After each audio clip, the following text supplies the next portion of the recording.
கர்த்தருடைய பரிசுத்த நாமத்துக்கு ஸ்தோத்திரம். உங்கள் அனைவரையும் message of Jesus Tamil channel மூலமாக பார்ப்பதில் சந்தோஷம் அடைகிறேன். உங்கள் அனைவரையும் இந்த புனித வெள்ளி நாளில் கர்த்தருடைய நாமத்தை கொண்டு வரவேற்கிறேன். இந்த புனித வெள்ளி என்பது நமது கர்த்தராகிய இயேசு கிறிஸ்து வரலாற்றை மாற்றிய ஒரு நாள், நன்மையை வென்ற நாள், அன்பு வெளிப்பட்ட நாள், சிலுவையில் இயேசு நமக்காக ஜீவனை அர்ப்பணித்த நாள். அந்த சிலுவையின் துன்பத்தின் நடுவிலும் அவர் 7 முக்கியமான வார்த்தைகளை பேசியுள்ளார். அந்த வார்த்தைகள் மன்னிப்பின் வார்த்தை, இரக்கத்தின் வார்த்தை, நிறைவேற்றத்தின் வார்த்தை, உறவை கனப்படுத்தும் வார்த்தை, வெற்றியின் வார்த்தை. இந்த சிறப்பு காணொளியில் அந்த சிலுவையின் 7 வார்த்தைகளை குறித்து 7 ஊழியர்கள் தங்கள் தியானங்களை நம்மோடு பகிர்ந்து கொள்ள இருக்கிறார்கள். இந்த காணொளியை நீங்கள் பார்க்கும் பொழுது உங்கள் இருதயம் சிலுவையின் இடத்தில் நெருங்கி அவர் வார்த்தைகள் உங்களோடு பேசட்டும். இப்பொழுதும் முதல் வார்த்தையான பிதாவே இவர்களை மன்னியும், தாங்கள் செய்வது இன்னதென்று அறியாமல் இருக்கிறார்கள் என்பதை நம்முடன் பகிர்ந்து கொள்ள பிரதர் பாஸ்கர் அவர்கள் வருகிறார். பிரதரை நீங்க நம்ம மெசேஜ் ஆஃப் ஜீசஸ் தமிழ் சேனல்ல பார்த்திருப்பீங்க.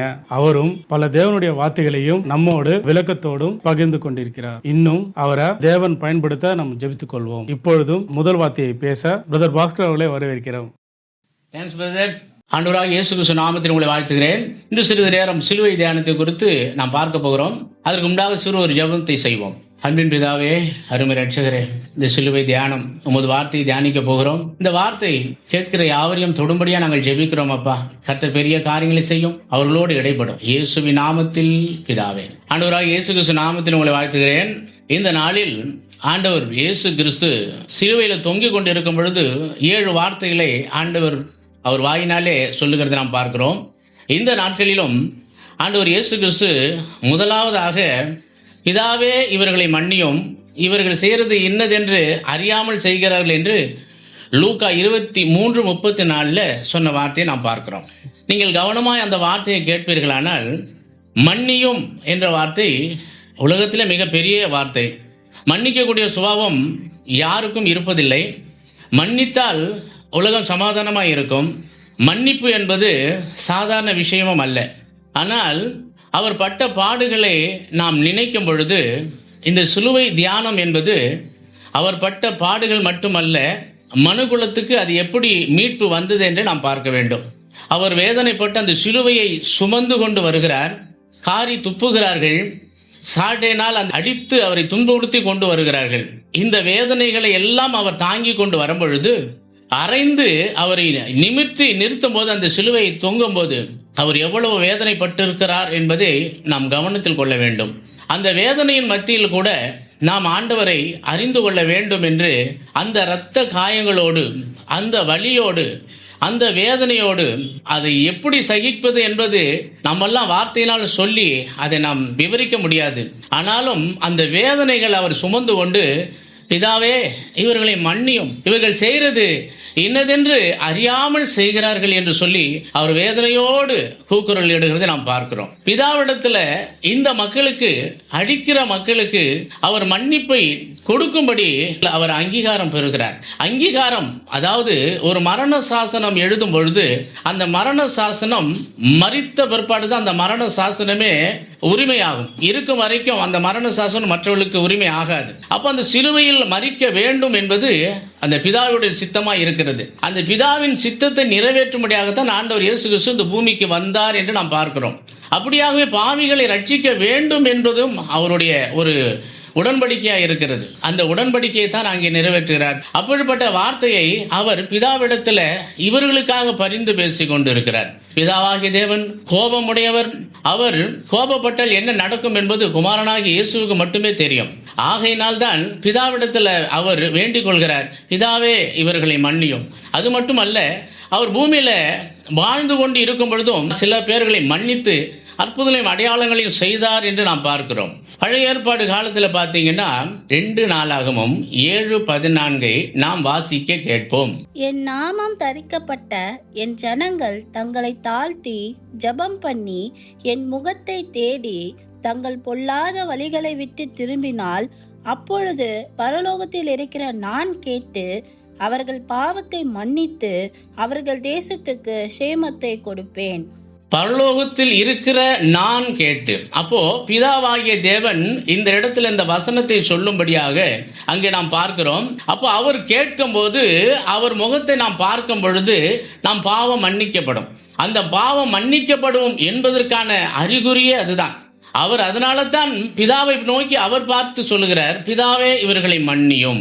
அப்போ பிதாவானவர் பழைய ஏற்பாடு காலத்தில் அந்த வார்த்தையை சொன்னதின் அந்த நிமித்தம் அவர் அங்கே சொல்லுகிறது நாம் பார்க்கிறோம். பிதாவாகிய தேவன் ஒரு அங்கீகரிப்பை கொடுக்க வேண்டும் என்று பார்க்கிறார். ஆகையினால தான் பிதாவே இவர்களை மன்னியும் என்று சொன்ன வார்த்தை, என் முகத்தை தேடி தங்கள் பொல்லாத வழிகளை விட்டு மனம் திரும்பினால் இந்த தேசத்திற்கு க்ஷேமத்தை தருவேன் என்று சொல்லுகிறார். அப்போ அந்த தேசத்துக்கு மட்டுமல்ல, இந்த ஜனத்துக்கும் தேவை. பூமியின் எல்லையெங்கும் உள்ளவர்களே என்னை நோக்கி பாருங்கள், அப்பொழுது ரட்சிக்கப்படுவீர்கள் என்று சொன்ன அந்த வார்த்தை அங்கே அங்கீகரிக்கப்படுகிறது. ஏனென்றால் மன்னிப்பின் மூலியமாக தான் அங்கீகரிக்கப்படும். அந்த மரண சாசனம் அவர் மரித்த பிற்பாடுதான் அந்த மரண சாசனத்திற்கு உயிர் இருக்கிறது. அந்த மரண சாசனம் அப்பொழுதுதான் கிரியை செய்ய ஆரம்பிக்கும். அவர் பூமியில் இருக்கும் பொழுது அவர் செய்த காரியங்கள் எல்லாம் அநேகம். ஆனால் இப்பொழுது அவர் மரிக்கப் போகிறார். இந்த நேரத்தில் பிதாவிடத்தில் ஒரு அங்கீகாரத்தை இந்த ஜனங்களுக்கு பெற்றுக் கொடுக்க வேண்டும் என்று சொல்லி மரணத்தை மன்னிக்கும்படியாக ஆண்டவர் அங்கே சொல்லுகிறதை நாம் பார்க்கிறோம். இன்னொரு வசனத்தை நாம் வாசிப்போம். சங்கீதம் 103:8-12 நாம் வாசிக்க கேட்போம். மேற்குக்கும் கிழக்குக்கும் எவ்வளவு தூரமோ அவ்வளவு தூரமாய் அவர் நம்முடைய பாவங்களை நம்மை விட்டு விலக்கினார். அவ்வளவு தூரம் நம்முடைய பாவங்களை அவர் மன்னிக்கிறார், விலக்குகிறார் என்று பார்க்கிறோம். அப்போ பிதாவிடத்தில் அங்கீகாரம் பெற்ற தன் சொந்த குமாரன் மூலியமா இந்த பூமிக்கு ரட்சிப்பை கொடுக்க வேண்டும் என்று ஆண்டவருடைய எண்ணம் இருந்ததுனால அவர் பிதாவிடத்தில் வேண்டிக் கொள்கிறார். வேற யாரிடத்திலும் வேண்டிக் கொள்ள முடியாது. சர்வ வல்லமை உள்ள தேவன் அவர். அவரை சிலுவையில் அடித்து இப்படி ஒரு வேதனையை அவர்கள் கொடுத்திருக்கிறார்கள். இதெல்லாம் நடக்க வேண்டும் என்று ஆண்டவர் இயேசு கிறிஸ்துவுக்கு ஏற்கனவே தெரியும். ஆனால் இப்படிதான் நடக்க வேண்டும் என்பது பிதாவின் சித்தம். அந்த பிதாவின் சித்தத்தை நிறைவேற்றும்படியாகத்தான் தன்னையே ஒப்பு கொடுத்தார். அந்த ஒப்பு கொடுத்ததை நாம் பார்க்கும் பொழுது எரேமியா 31:34 நாம் வாசிக்க கேட்போம். இனி ஒருவன் தன் அயலானையும் ஒருவன் தன் சகோதரனையும் நோக்கி கர்த்தரை அறிந்து கொள் என்று போதிப்பதில்லை. அவர்களில் சிறியவன் முதல் பெரியவன் மட்டும் எல்லோரும் என்னை அறிந்து கொள்வார்கள் என்று கர்த்தர் சொல்கிறார். நான் அவர்கள் அக்கிரமத்தை மன்னித்து அவர்கள் பாவங்களை இனி நினையாதிருப்பேன். அவர்கள் அக்கிரமங்களை மன்னித்து அவங்கள் பாவங்களை நினையாதிருப்பேன்னு அங்கே எரேமியா பழைய ஏற்பாடு காலத்தில் சொல்லப்பட்டிருக்கிறது. இப்போ இந்த பழைய பாவங்கள் நினையாமல் இருக்கணும் என்றால் ஆண்டவர் இயேசு கிறிஸ்து மூலியமா தான் அது நடக்கும். அந்த இயேசு கிறிஸ்து ஆகப்பட்டவர் அந்த இடத்திலே அந்த பிதாவே இவர்களை மன்னியும் என்ற வார்த்தையில இவர்கள் எல்லாம் அடங்கி இருக்கிறது நாம் பார்க்கிறோம். பாவ மன்னிப்பு, மீறுதல்கள், அக்கிரமங்கள், வியாதிகள், சாபங்கள் எல்லாமே அவர் மரித்ததில் எல்லாமே அடங்கி போகிறதை நாம் பார்க்கிறோம். அதே போல் சதுசேயர், பரிசேயர், ரோம போச்சேவர்கள் இவர்கள் தான் அவரை அடித்து துன்பப்படுத்துகிறார்கள். இந்த ஜனங்கள் அல்ல. அவர்களுக்காகவும் அவர் பிதாவிடத்தில் வேண்டிக் கொள்கிறதை நாம் அங்கே பார்க்கிறோம். பிதாவே இவர்களை மன்னியும், இவர்கள் செய்கிறது இன்னதென்று அறியாமல் செய்கிறார்கள், இவர்களை நீங்க மன்னிக்க வேண்டும் என்று. 99 நீதிமான்களை பார்க்கிலும் ஒருவன் ரட்சிக்கப்படுவது பரலோகத்தில் மிகுந்த சந்தோஷம் உண்டாயிருக்கும் என்று சொல்லப்பட்டிருக்கிறது. அப்போ தன்னை இந்த உலகத்தில் நீங்க பாத்தீங்கன்னா அநேகர் அப்படித்தான் சொல்லிக் கொண்டு இருக்கிறார்கள். நான் நீதிமான், நான் நீதிமான், நான் பாவி அல்ல, நான் பாவி அல்ல. அதனால தான் அங்கே சொல்லப்பட்டிருக்க வார்த்தையை கவனமா கேட்டீங்கன்னா 99 நீதிமான்களை காட்டிலும். அப்ப அந்த வார்த்தையில எவ்வளவு சூட்சமம் இருக்கு பாருங்க. மனம் திரும்பாத 99 நீதிமான்களை காட்டிலும் மனம் திரும்புகிற ஒரு பாவியின் மித்தம் பரலோகம் சந்தோஷப்படுகிறதாம். அதைத்தான் பிதாவாகிய தேவனை நோக்கி அவர் மன்றாடுகிறார், பிதாவே இவர்களை மன்னியும். பிதாவாகிய தேவன் மன்னித்தாதான் அவங்க பரலோகத்துக்கு வர முடியும், நித்திய ஜீவனை பெற்றுக்கொள்ள முடியும். நான் அனுப்பிச்ச தன் சொந்த குமாரனை அவர்கள் அறிந்து கொள்ள வேண்டும் என்று அவர் விரும்புகிறார். அதனால தான் அவர் மூலியமா தான் நமக்கு ரட்சிப்பு கொடுக்கபடி ஆண்டவர் விரும்புகிறார். இன்னொரு வசனத்தை பார்ப்போம். அப்போஸ்தலர் 10:43 வாசிக்க கேட்போம். அவரை விசுவாசிக்கிறவன் எவனோ அவன் அவருடைய நாமத்தினாலே பாவ மன்னிப்பை பெறுவான் என்று தீர்க்கதரிசிகள் எல்லோரும் அவரை குறித்தே சாட்சி கொடுக்கிறார்கள் என்றான். அவரை விசுவாசிக்கிறவர்கள் எவரோ அவரை விசுவாசிக்க வேண்டும். விசுவாசம் இல்லாமல் தேவனுக்கு பிரியமா இருப்பது கூடாத காரியம். ஆண்டவர் இயேசு கிறிஸ்துவ நமக்காக இந்த பூமியில பிதாவாகி தேவன் அனுப்பி இருக்கிறார். இது மரண தருவாயில் அங்கே இருக்கிறார், அந்த வேதனையோடு இருக்கிறார். அவர் மூலியமா தான் ரட்சிப்பு, அவர் மூலியமா தான் மன்னிப்பு. அப்போ அவருடைய நாமத்தின் நிமித்தம் தான் நம் பாவம் மன்னிக்கப்பட வேண்டும் என்பது பிதாவின் சித்தமா இருக்கிறது. அந்த சித்தத்தை நிறைவேற்றும்படியாகத்தான் பிதாவே இவர்களை மன்னியும். ஏன்னா இவன் ஜனங்களுக்காகத்தானே வந்தேன், இந்த ஜனங்களை மீட்கும்படியாக தானே வந்தேன், நீர் கொடுத்த இந்த ஜனத்தை மீட்டுக் கொள்ள வேண்டுமே, அப்படி என்ற அந்த உணர்வோடு பிதாவிடத்தில் அவர் பரிந்து பேசுகிறதை நாம் பார்க்கிறோம். அந்த மன்னிப்பு கிடைக்கவில்லை என்றால் கிறிஸ்துவம் என்பதே இல்லை. அந்த மன்னித்த கிறிஸ்துவினால தான் கிறிஸ்துவம் இன்னும் ஜீவனோடு இருக்கிறது. மன்னிக்கும் சுபாவம் அவருக்குள் இருந்தபடியினாலே மன்னிக்கும் சுபாவம் நமக்குள்ளும் வேண்டும் என்பதுதான் ஆண்டவருடைய விருப்பம். எபேசியர் 1:7 நாம் வாசிக்க கேட்போம். அவருடைய கிருபையின் ஐஸ்வர்யத்தின் படியே இவருடைய இரத்தத்தினாலே பாவ மன்னிப்பாகிய மீட்பு இவருக்குள் நமக்கு உண்டாயிருக்கிறது. பாவ மன்னிப்பின் மீட்பு யாருக்குள் உண்டாயிருக்கிறது? இயேசு கிறிஸ்துவுக்குள் உண்டாயிருக்கிறது. இந்த பூமியில உலாவி கொண்டு இருக்கும் பொழுது அநேகர் பார்த்து சொன்னார்கள், பாவங்களை மன்னிக்க இவர் யார்? தேவன் ஒருவர் தானே பாவங்களை மன்னிக்க முடியும். உண்மைதான், தேவன் ஒருவர் தான் பாவங்களை மன்னிக்க முடியும், குமாரன் இல்லை என்றால். ஆனால் குமாரனை கொடுத்தது அவர் மூலியமாக தான் மன்னிக்கப்பட வேண்டும். கிறிஸ்து இந்த உலகத்துக்கு வந்ததே பாவ மன்னிப்பின் மீட்புக்காக. அந்த உடன்படிக்கை அவர் ஏற்றுக்கொண்டுதான் இந்த பூமிக்கு வந்தார். அநேகரை அனுப்பினார், அவர்கள் மூலியமா ரட்சிக்கு வழி இல்லாமல் போயிடுச்சு. ஜனங்களை வழி நடத்தினார்களே தவிர பாவ மன்னிப்பு நிச்சயம் இல்லாமல் இருந்தார்கள். ஆனால் குமாரனாகிய இயேசு அவர் இந்த பூமிக்கு வந்தபடியினால்தான் அவருக்குள் பாவ மன்னிப்பு நிச்சயம் இருக்கிறது என்று அந்த வசனத்தில் நாம் வாசிக்கிறோம். இன்னொரு வசனத்தை நாம் வாசிப்போம். 1 யோவான் 1:9 நாம் வாசிப்போம். நம்முடைய பாவங்களை நாம் அறிக்கையிட்டால் பாவங்களை நமக்கு மன்னித்து எல்லா அநியாயத்தையும் நீக்கி நம்மை சுத்திகரிப்பதற்கு அவர் உண்மையும் நீதியும் உள்ளவராயிருக்கிறார். எல்லா பாவங்களையும் மன்னித்து அதை நிவர்த்தி செய்யறதுக்கு அவர் உண்மையும் நீதி உள்ளவராய் இருக்கிறாராம். பார்த்தீங்களா? அவரிடத்தில் எவ்வளவனும் பாவம் இல்லை. பாவிகளை ரட்சிக்கவே கிறிஸ்து இயேசு உலகத்தில் வந்தார் என்று வேதம் சொல்லுகிறது. மீட்கும்படியாக மட்டுமல்ல, ஒரு உடன்படிக்கை பிதாவோடு ஏற்படுத்த வேண்டும் என்பதற்காகவே வந்தார். பிதா இல்லை என்றால் குமாரன் இல்லை, குமாரன் இல்லை என்றால் நமக்கு மீட்பும் இல்லை. இந்த மீட்பை நாம் பெற்றுக்கொள்ள வேண்டும் என்பது ஆண்டவருடைய விருப்பம், பிதாவின் சித்தம். யோவான் 12:32 வாசிக்க கேட்போம். நான் பூமியிலிருந்து உயர்த்தப்பட்டிருக்கும் போது எல்லாரையும் என்னிடத்தில் இழுத்துக் கொள்வேன் என்றார். ஆமென். பூமியில் அவர் உயர்த்தப்படும் போது, சிலுவையில தொங்கிக் கொண்டு இருக்கும்போது அவரை உயர்த்தி நிறுத்தினார்கள் என்று பார்க்கிறோம். படுக்க வைத்த ஆணிகளால் அடித்து அவரை ஒரு பள்ளத்திலே நோண்டி அந்த சிலுவையை ஓங்கி குத்தினார்கள். அது நிமிர்ந்து நின்றது என்று பார்க்கிறோம். எவ்வளவு வேதனை அவர் தாங்கி கொண்டு இருந்தார், எவ்வளவு பாரம். அது நீங்க தியானித்து பார்த்தீங்கன்னா நீங்க அழாம இருக்கவே முடியாது. மனுகுலத்தை மீட்க வந்த ஒரு தேவ குமாரன்னு நம்ம ஈஸியா சொல்லிடுறோம். ஆனால் ஆண்டவர் எவ்வளவு பெரிய பாடுகளை அவர் சுமந்தார் என்பதை நாம் உள்ளத்துக்குள்ள பார்க்கும்பொழுது ஒரு சிறு காயம் பட்டாலே நம்மளால சமாளிக்க முடியல. துடிதுடித்து போகிறோம். அவ்வளோ மனுக்குலங்கள் மரித்து போகிறத பார்க்கிறோம். ஆனால் ஆண்டவர் இயேசு கிறிஸ்து அந்த ரத்தத்தோடு உயர்த்தி வைக்கும் பொழுது அவர் எவ்வளவு வேதனைப்படாது. நிறுத்தும் போது அவர் இன்னும் வலியோடு அதை தொங்கிக் கொண்டு இருந்தார். அவருடைய சரீரம் முழுவதும் அங்கு தொங்கிக் கொண்டிருந்ததை நாம் பார்க்கிறோம். அதை பார்த்துதான் ஆண்டவர் சொல்லுகிறார், பிதாவே இவர்களை மன்னியும், இவர்கள் செய்வது இன்னதென்று அறியாமல் செய்கிறார்கள். மத்தேயு 16:21 சீஷர்களுக்கு சொன்னார். அவர் மரிக்கப்படுவது அவருக்கு நன்றாக தெரியும். இப்பேற்பட்ட பாடுகள் பட போறோம் என்பது அவருக்கு நன்றாக தெரியும். இந்த வேதனைகள் எல்லாம் அவருக்கு தெரியும். ஆனால் சிலுவையில் அறியப்படுவதற்கு முன்பாக தன் பிதாவிடத்தில் அவர் வேண்டிக் கொண்டார். பிதாவே, இந்த காரியம் என்னை விட்டு விலக கூடுமானால் விலகட்டும், ஆயினும் என் சித்தத்தின்படி அல்ல உம்முடைய சித்தத்தின்படி நடக்கட்டும் என்று தன்னை ஒப்பு கொடுத்து விட்டு சிலுவையை எடுத்துக்கொண்டு சுமந்து வந்து சிலுவையில அறையப்பட்டு இந்த ஜனங்களுக்காக அவர் பிதாவிடத்தில் மன்னிப்பை கேட்பதை நாம் பார்க்கிறோம். மன்னிப்பு என்பது சாதாரண காரியம் அல்ல. ஒருவருக்கொருவர் மன்னியுங்கள், ஒருவருக்கொருவர் அன்பா இருங்கள். 7 முறை அல்ல 70 முறை நீங்கள் மன்னித்து கொண்டே இருக்க வேண்டும். ஆகையினால இந்த சிலுவை தியானம் என்பது அவரோட பட்ட பாடுகள், அந்த வேதனையின் மத்தியில அவர் உதிர்த்த வார்த்தைகள், இவைகள் எல்லாம் நமக்கு உணரும்படி செய்கிறது. நாமும் உணர்ந்து இந்த புனித வெள்ளியினாலே இந்த சிலுவையை சுமந்த இயேசுவை நீங்களும் அறிந்து கொண்டு உங்க பாவ மன்னிப்பின் நிச்சயத்தை, மீட்பை நீங்க பெற்றுக்கொள்ள வேண்டும் என்று ஆண்டவர் விரும்புகிறார். இந்த சிலுவை நாளிலே தேவன் உங்களையும் மன்னிக்க ஆண்டவர் இயேசு கிறிஸ்துவை ஏற்றுக்கொண்டு உங்களுடைய வாழ்க்கையில் அவரை வைத்துக்கொண்டு அவர் மூலியமாய் ரட்சிப்பை பெற்றுக்கொண்டு நீதிமான்களாய் மாறி நித்திய ஜீவனுக்குள்ள பிரவேசிக்க வேண்டும் என்று ஆண்டவர் விரும்புகிறார். ஆண்டவர் இயேசு கிறிஸ்து நாமத்தில் உங்களை வாழ்த்துகிறேன்.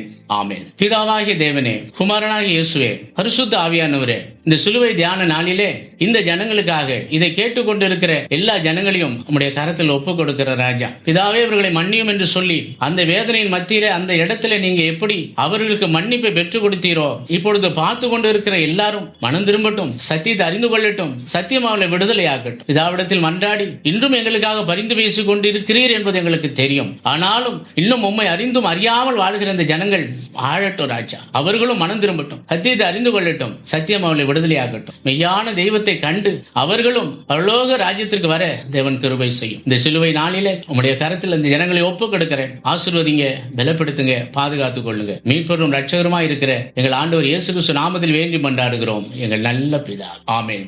நன்றி பிரதர். முதலாவது வார்த்தையை நன்றாக பேசினீர்கள். நாங்களும் பிறரை மன்னிக்க வேண்டும் என்பதை தேவன் உங்கள் மூலம் உணர்த்தியிருக்கிறார். நேயர்களே, இந்த வார்த்தையை நீங்க எல்லாரும் கவனிச்சிருப்பீங்கன்னு நினைக்கிறேன். எப்படி இருந்தது? தேவன் உங்களோடு பேசியிருப்பார் என்று நம்புகிறேன். நீங்களும் இயேசுவை போல பிறரை மன்னிக்கும் குணம் வேண்டும் என்று தேவனிடத்தில் கேட்டு பெற்றுக்கொள்ளுங்கள். மேலும் அடுத்த வார்த்தையை கவனிக்க உங்கள் நேரத்தையும் உங்கள் தியானத்தையும் நழுவ விடாது. இப்பொழுதும் இரண்டாவது வார்த்தையான இன்று நீ என்னோடு பரதேசியில் இருப்பாய் என்பதை பேச பிரதர் ராஜா வர இருக்கிறார். பிரதரையும் இந்த message of Jesus Tamil channel மூலமாக பார்த்திருப்பீர்கள். சங்கீத தியானம் மூலமாகவும் யார் பாக்கியவான் என்ற பகுதி வாயிலாகவும் பார்த்திருப்பீர்கள். இன்னும் நம்மோடு இரண்டாவது வார்த்தையை பகிர்ந்து கொள்ள பிரதர் ராஜா அவர்களை வரவேற்கிறேன். Thank you brother. இப்பொழுதும் கூட ஆண்டவராகிய இயேசு கிறிஸ்து கல்வாரி சிலுவையில் தொங்கிக் கொண்டிருக்கும் பொழுது பேசின இரண்டாவது வார்த்தையை நாம் தியானிப்போம். லூக்கா எழுதின சுவிசேஷம் 23ஆம் அதிகாரம் 43வது வசனத்தை வாசிக்க கேட்போம். இயேசு அவனை நோக்கி இன்றைக்கு நீ என்னோடு கூட பரதீசில் இருப்பாய் என்று மெய்யாகவே உனக்கு சொல்லுகிறேன். ஆண்டவர் இயேசு கிறிஸ்து மத்தியிலும் இடது புறத்தில் ஒருவரும் வலது புறத்தில் ஒருவருமாக 2 கல்லர்கள் அவருக்கு பக்கத்திலே சிலுவையில் அறையப்பட்டார்கள் என்று பார்க்கிறோம். ஆண்டவர் இயேசு கிறிஸ்து அந்த கொல்கதா மலைக்கு அந்த சிலுவை சுமந்து கொண்டு வருவதற்கு முன்பாகவே 2 திருடர்களும் சிலுவையிலே ஏற்கனவே அறையப்பட்டிருந்தார்கள்.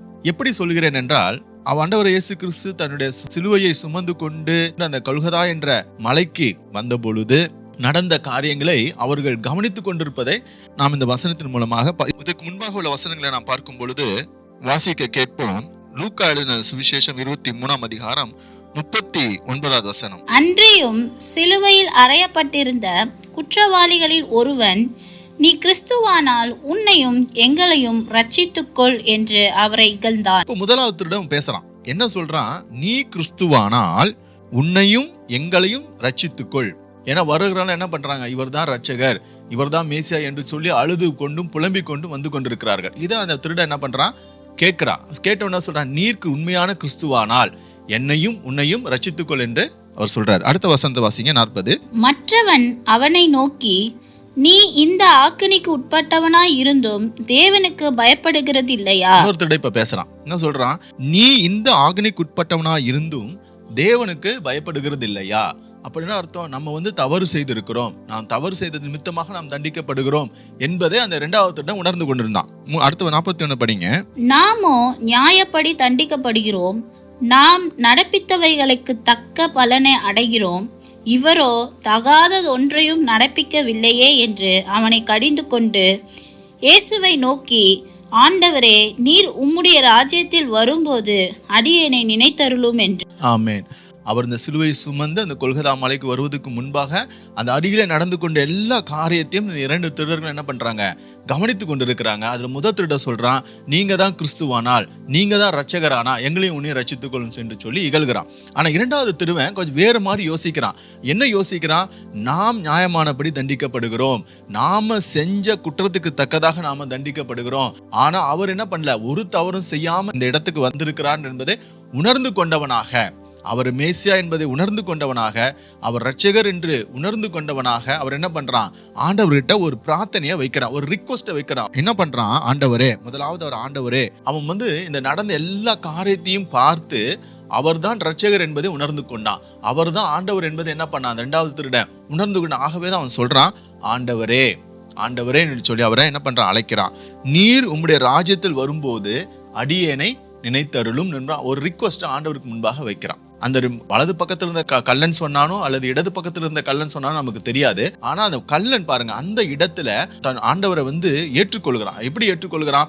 அவர் ரட்சகர் என்பதை உணர்ந்து கொள்கிறான், அவர் பாவங்களை மன்னிக்கிறவர் என்பதை அவன் உணர்ந்து கொள்கிறான், அவர் தான் மேசியா என்பதை உணர்ந்து கொள்கிறான், அவர் தான் நம்ம நித்திய ஜீவனுக்குள்ளாக கொண்டு போக முடியும் என்பதை உணர்ந்து கொள்கிறான். ஆண்டவர்கிட்ட ஒரு ரிக்வஸ்ட்டை வைக்கிறான். ஆண்டவர்கிட்ட சொல்லிட்டான். இப்போ ஆண்டவர் என்ன பதில் சொல்றாரு? உன் பாவங்கள் மன்னிக்கப்பட்டது, நீ கவலைப்படாத, அப்படிலாம் ஒன்றும் அவர் சொல்லவே இல்லை. ரொம்ப சிம்பிளா பதில் கொடுக்கிறார். என்ன பதில் கொடுக்கிறாரு?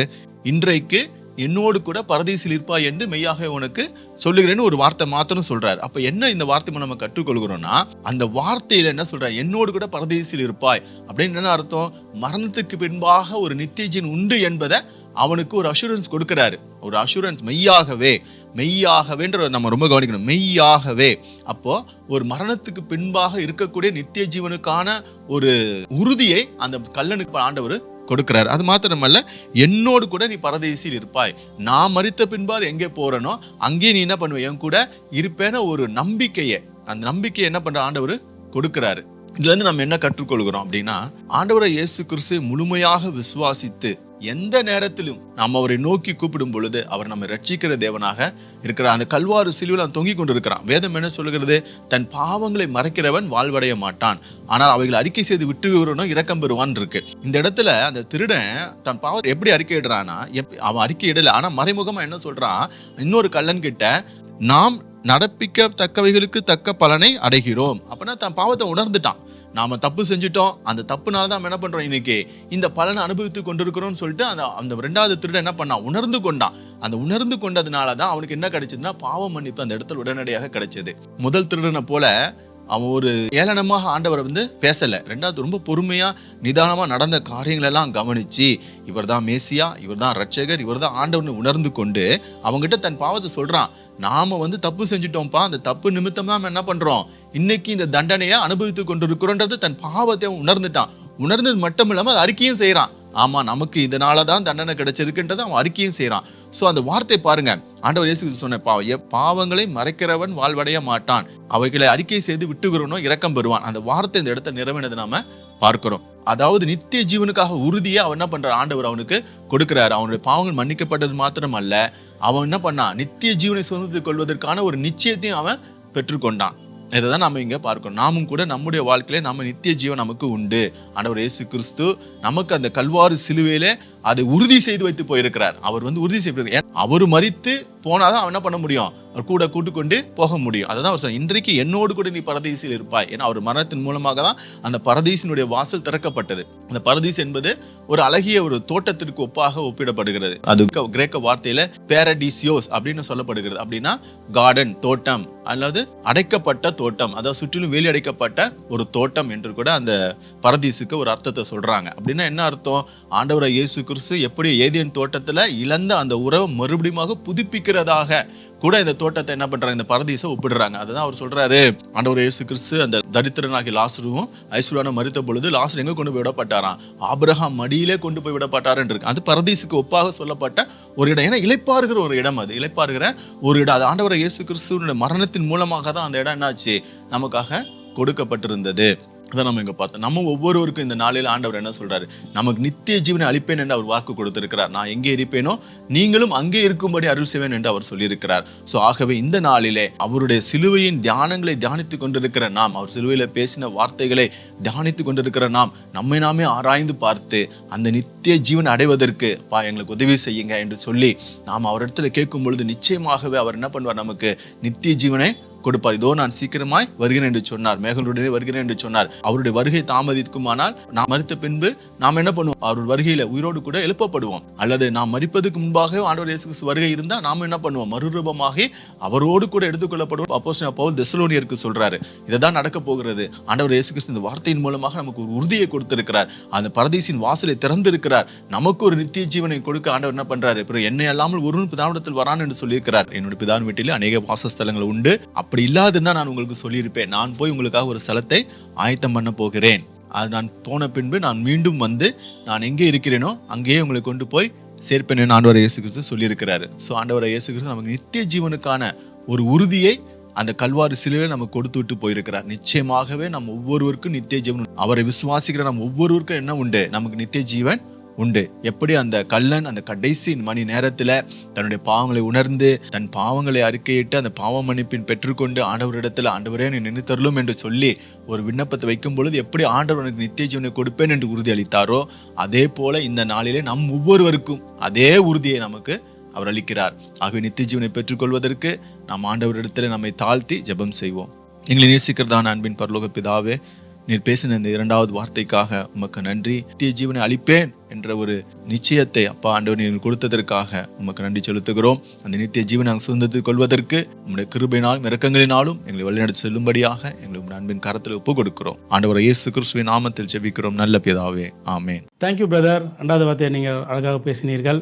தேவன் எங்களுக்கும் பரலோகத்தில் சேர தேவையான தகுதியை பெற வேண்டும் என்று பேசியிருக்கிறீர்கள். நேயர்களே, இந்த 2வது வார்த்தையின் மூலமாக தேவன் உங்களோடு பேசியிருப்பார் என்று விசுவாசிக்கிறேன். நீங்களும் பரலோகத்தில் செல்ல ஆயத்தமாகுங்கள். மேலும் ஒரு முக்கியமான தகவல், நமது message of Jesus Tamil channel மட்டுமல்லாமல் இன்னும் 5 சேனல்கள் உள்ளன. ஒன்று message of Jesus Tamil channel, 2வது மெசேஜ் ஆஃப் ஜீசஸ் இங்கிலீஷ், 3வது மெசேஜ் ஆஃப் ஜீசஸ் இந்தி, 4வது மெசேஜ் ஆஃப் ஜீசஸ் தெலுங்கு, 5வது மெசேஜ் ஆஃப் ஜீசஸ் மலையாளம், 6வது மெசேஜ் ஆஃப் ஜீசஸ் கன்னடம். இவை அனைத்து சேனல்களையும் உங்களுக்கு தெரிந்த மொழிகளில் சப்ஸ்கிரைப் செய்து கொள்ளுங்கள். அல்லது உங்கள் நண்பர்கள் அல்லது உங்கள் உறவினர்கள் வேறு மொழிகளில் பேசுபவர்களாக இருந்தால் அவர்களுக்கும் இந்த சேனலை ஷேர் பண்ணுங்க. கர்த்தர் உங்களை ஆசீர்வதிப்பார். இப்பொழுதும் 3வது வார்த்தையான அதோ உன் தாய் அதோ உன் மகன் என்ற வார்த்தையை பேச சிஸ்டர் ஜார்ஜ் ஸ்டான்லி அவர்கள் வர இருக்கிறார். அவர்களையும் நம்ம மெசேஜ் ஆஃப் ஜீசஸ் தமிழ் சேனல்ல சங்கீதம் தியானம் மூலமாகவும் மாத வாக்குத்தத்தத்தின் வசனத்தின் மூலமாகவும் பார்த்திருப்பீங்க.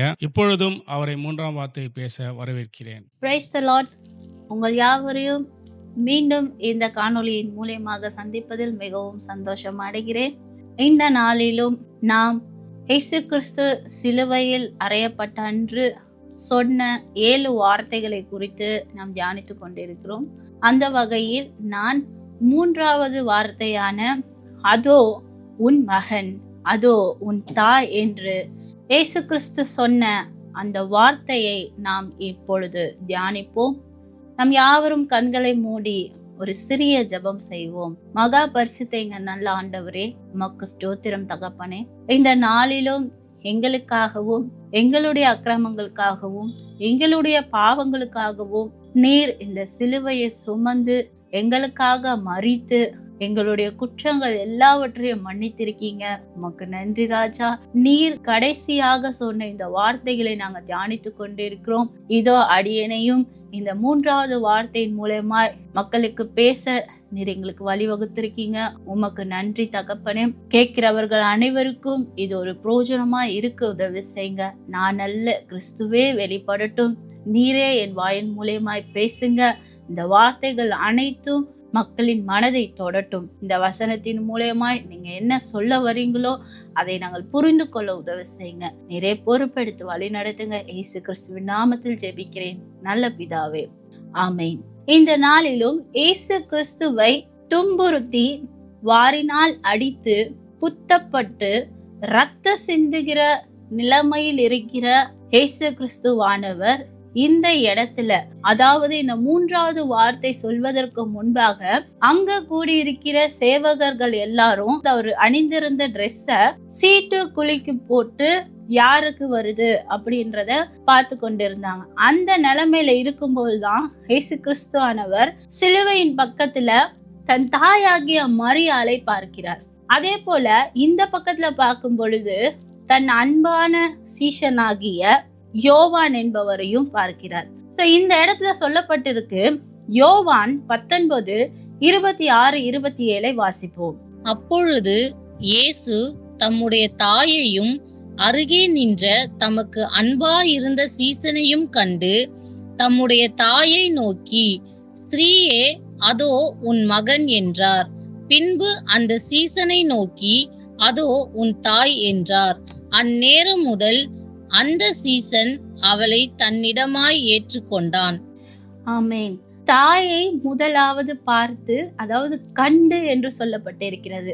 தேவனாகிய இயேசு கிறிஸ்து இந்த இடத்துல பெற்றோரை கவனிக்கிறார். அதாவது அந்த இடத்துல மரியாள் அவர்கள் ஒரு விதவையாய் காணப்படுகிறார்கள். அந்த இடத்துல யோசேப்பு இல்ல.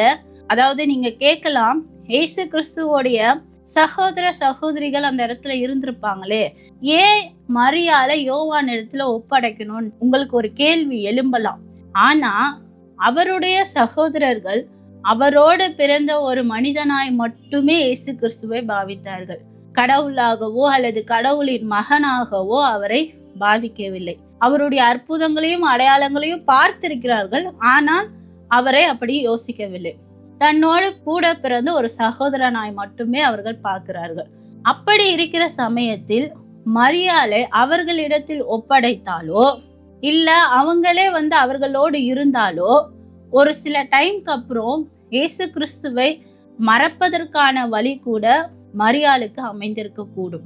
ஆதலால் இயேசு கிறிஸ்து தன்னுடைய பொறுப்பாக முதலாவது மகனுக்கு இருக்கிற பொறுப்பை அவர் இந்த இடத்துல நிறைவேற்றுவதை நாம் பார்க்கிறோம்.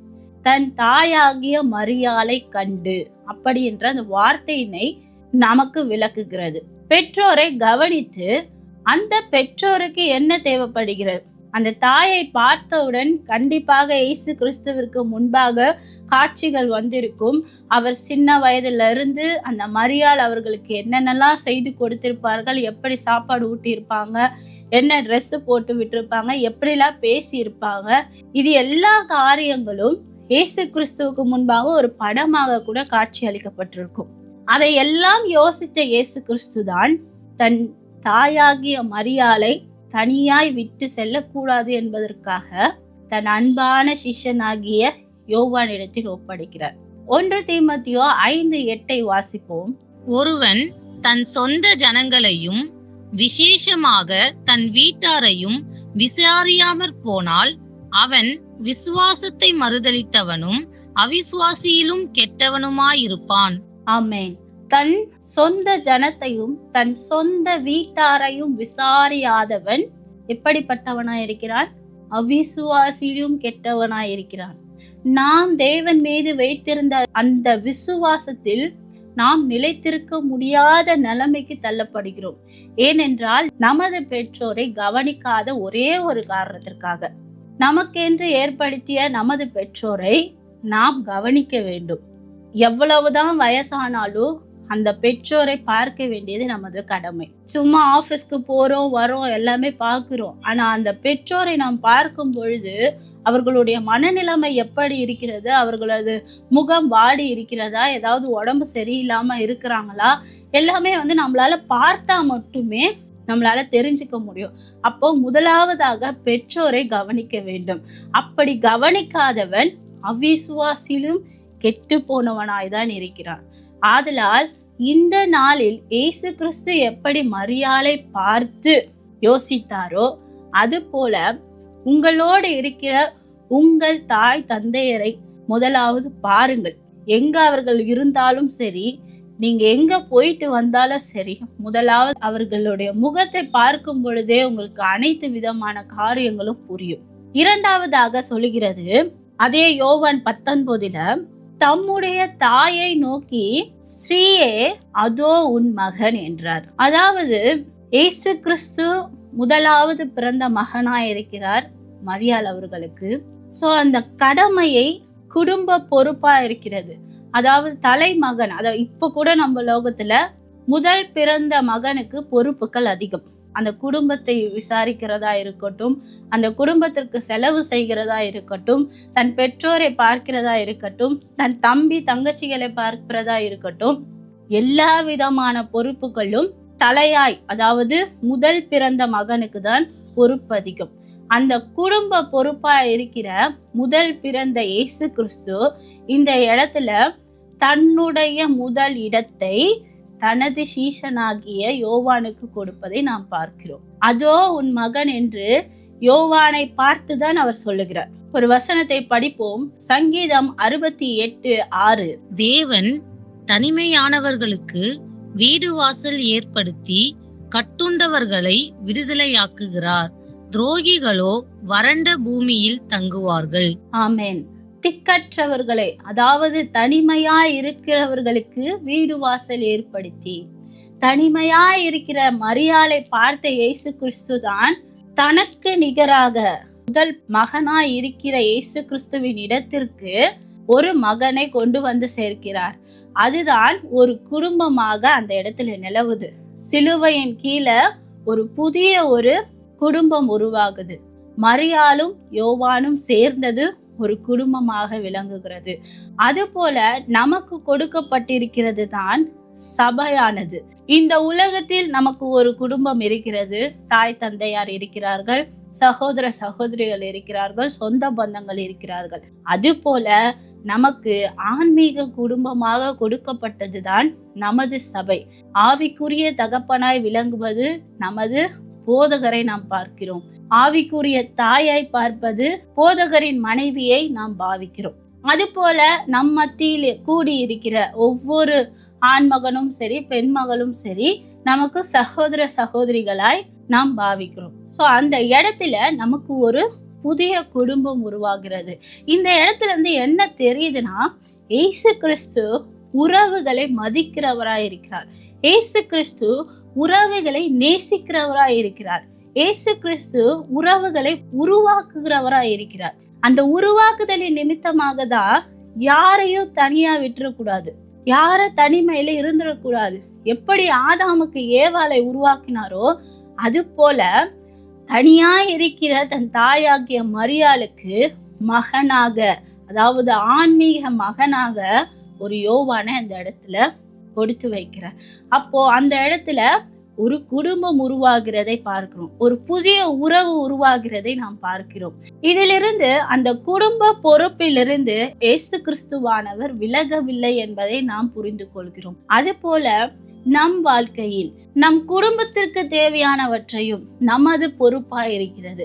நமது தாய் தந்தையருக்கு என்ன தேவை, நமது சகோதர சகோதரிகளுக்கு என்ன தேவை, அந்த குடும்ப நிலவரம் எப்படி, எல்லாமே நாம் அறிந்திருக்க வேண்டும். ஸோ அந்த குடும்ப பொறுப்பை நாம் உணர்ந்து செயல்படுவோமானால் இயேசு கிறிஸ்துவை போல நாமும் வளருவதற்கு அது ஒரு துணையாயிருக்கும்.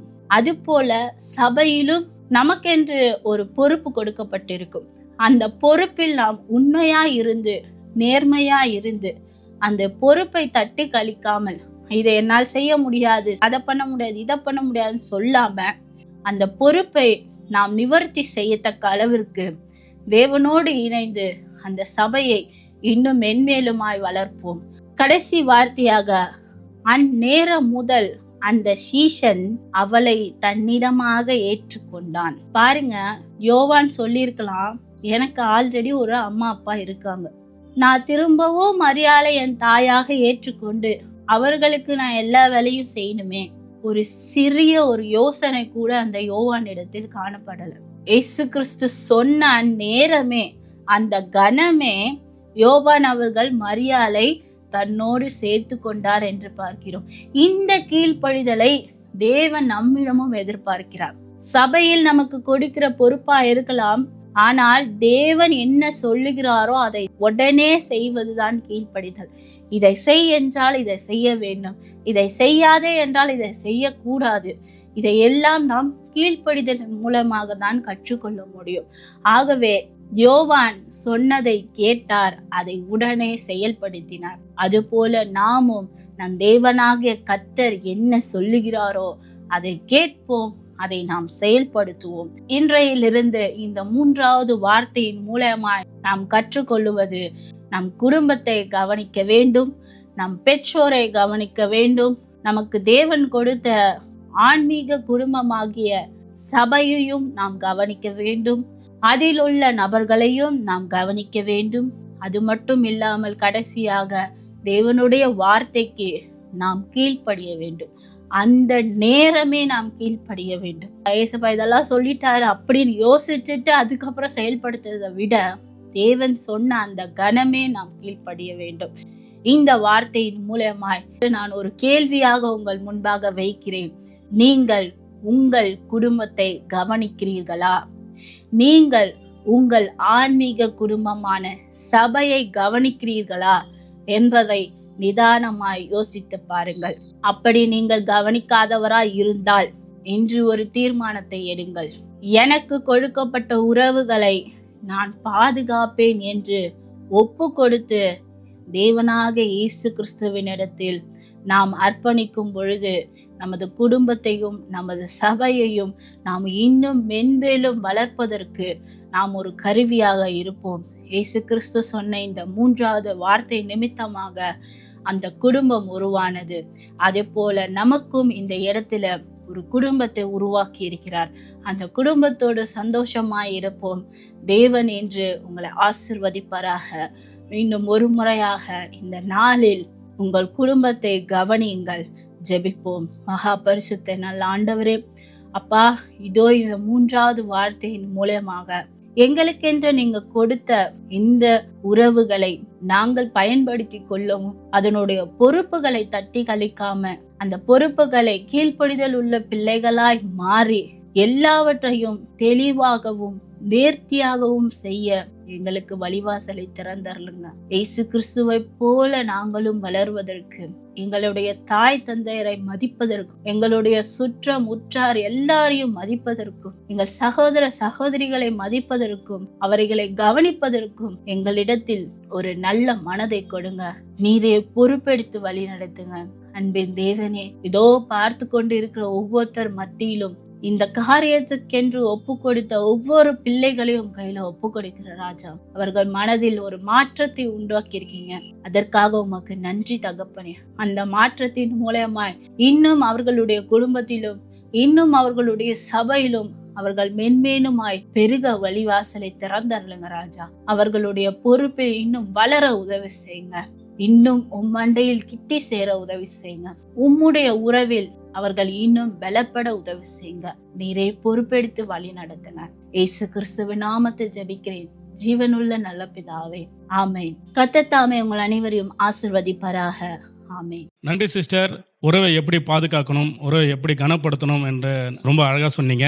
நேயர்களே, இந்த வார்த்தையின் மூலமாக குடும்பத்தை எப்படி கனப்படுத்தணும் என்பதை கவனித்து கேட்டீங்க. இதே போல கனப்படுத்துங்க. ஆன்மீக குடும்பமான சபையையும் கனப்படுத்துங்க. கர்த்தர் உங்களை ஆசீர்வதிப்பாராக. இப்பொழுதும் புதியதாக இந்த சேனலுக்கு வந்திருக்கிறவர்கள் மெசேஜ் ஆஃப் ஜீசஸ் தமிழ் சேனலையும் சப்ஸ்கிரைப் பண்ணுங்க, பெல் ஐகானை கிளிக் பண்ணுங்க. அடுத்ததாக 4வது வார்த்தையான என் தேவனே என் தேவனே ஏன் என்னை கைவிட்டீர் என்ற வார்த்தையை பேச சுவிசேஷகர் ஜெகத் செல்லையா அவர்கள் வர இருக்கிறார். ஐயா அவர்கள் 1974ஆம் ஆண்டு ரசிக்கப்பட்டு ஒரு குழுவாக இணைந்து காஸ்பல் டீம் என்னும் குழுவை உருவாக்கி சுமார் 8500 கிராமங்களுக்கு சென்று ஊழியம் செய்து மேலும் 52 வருடங்களாக விடுதலை ஊழியத்தில் சிறப்பாக செயல்பட்டு இருக்கிற இப்பொழுதும் இந்த மீடியாவின் மூலமாக காஸ்பல் டீம் என்னும் சேனலிலும் அதற்கு கீழாக உள்ள மெசேஜ் ஆஃப் ஜீசஸ் என்னும் அனைத்து சேனல்களிலும் ஐயா அவர்கள் சிறப்பாக கர்த்தருடைய வார்த்தையை நம்மோடு கூட பகிர்ந்து கொண்டிருக்கிறார். இப்பொழுதும் கூட ஐயா அவர்களை 4ஆம் வார்த்தையை பேச வரவேற்கிறேன். இந்த புனித வெள்ளிக்கிழமை அருள்நாதர் இயேசுனுடைய கொடூரமான நேரம், மகா சித்திரவதத்தின் வழியாக அவர் கடந்து சென்றார். காட்டி கொடுக்கப்பட்ட அந்த ராத்திரி பட்ட பாடுகள், வேதனைகள், தாங்க முடியாத துயரம். இப்பொழுது அவர் சிலுவையில் தொங்கிக் கொண்டிருக்கிற நேரம். நாம் இந்த 4ஆம் வார்த்தையை தியானிக்க முன் சற்று கண்களை மூடி ஆண்டவரை நோக்கி பார்ப்போம். வானத்தையும் பூமியும் படைத்த சர்வதிகாரமுள்ள இயேசுவே, நீர் எங்களோடு பேசும்படியா நாங்கள் செபிக்கிறோம். இந்த 4வது வசனத்தின் வாயிலாக எங்களோடு பேசுவீராக. இயேசுவின் நாமத்தில் பிதாவே, ஆமேன்.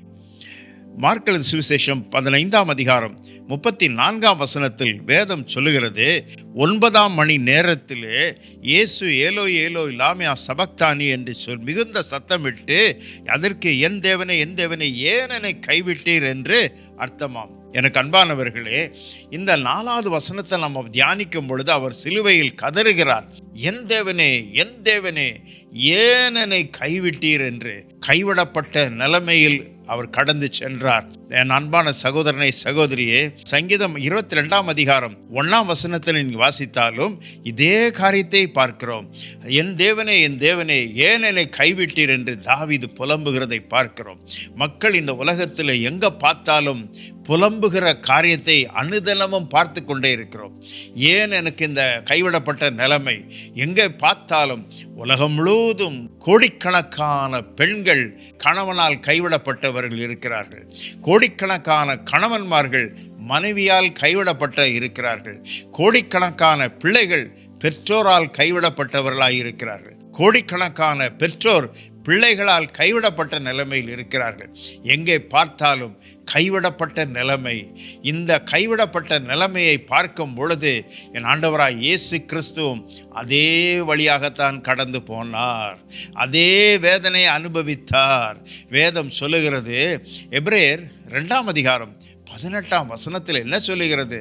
அவர்தாமே சோதிக்கப்பட்டு பாடுபட்டதினாலே சோதிக்கப்படுகிறவர்களுக்கு உதவி செய்ய வல்லவராய் இருக்கிறார்.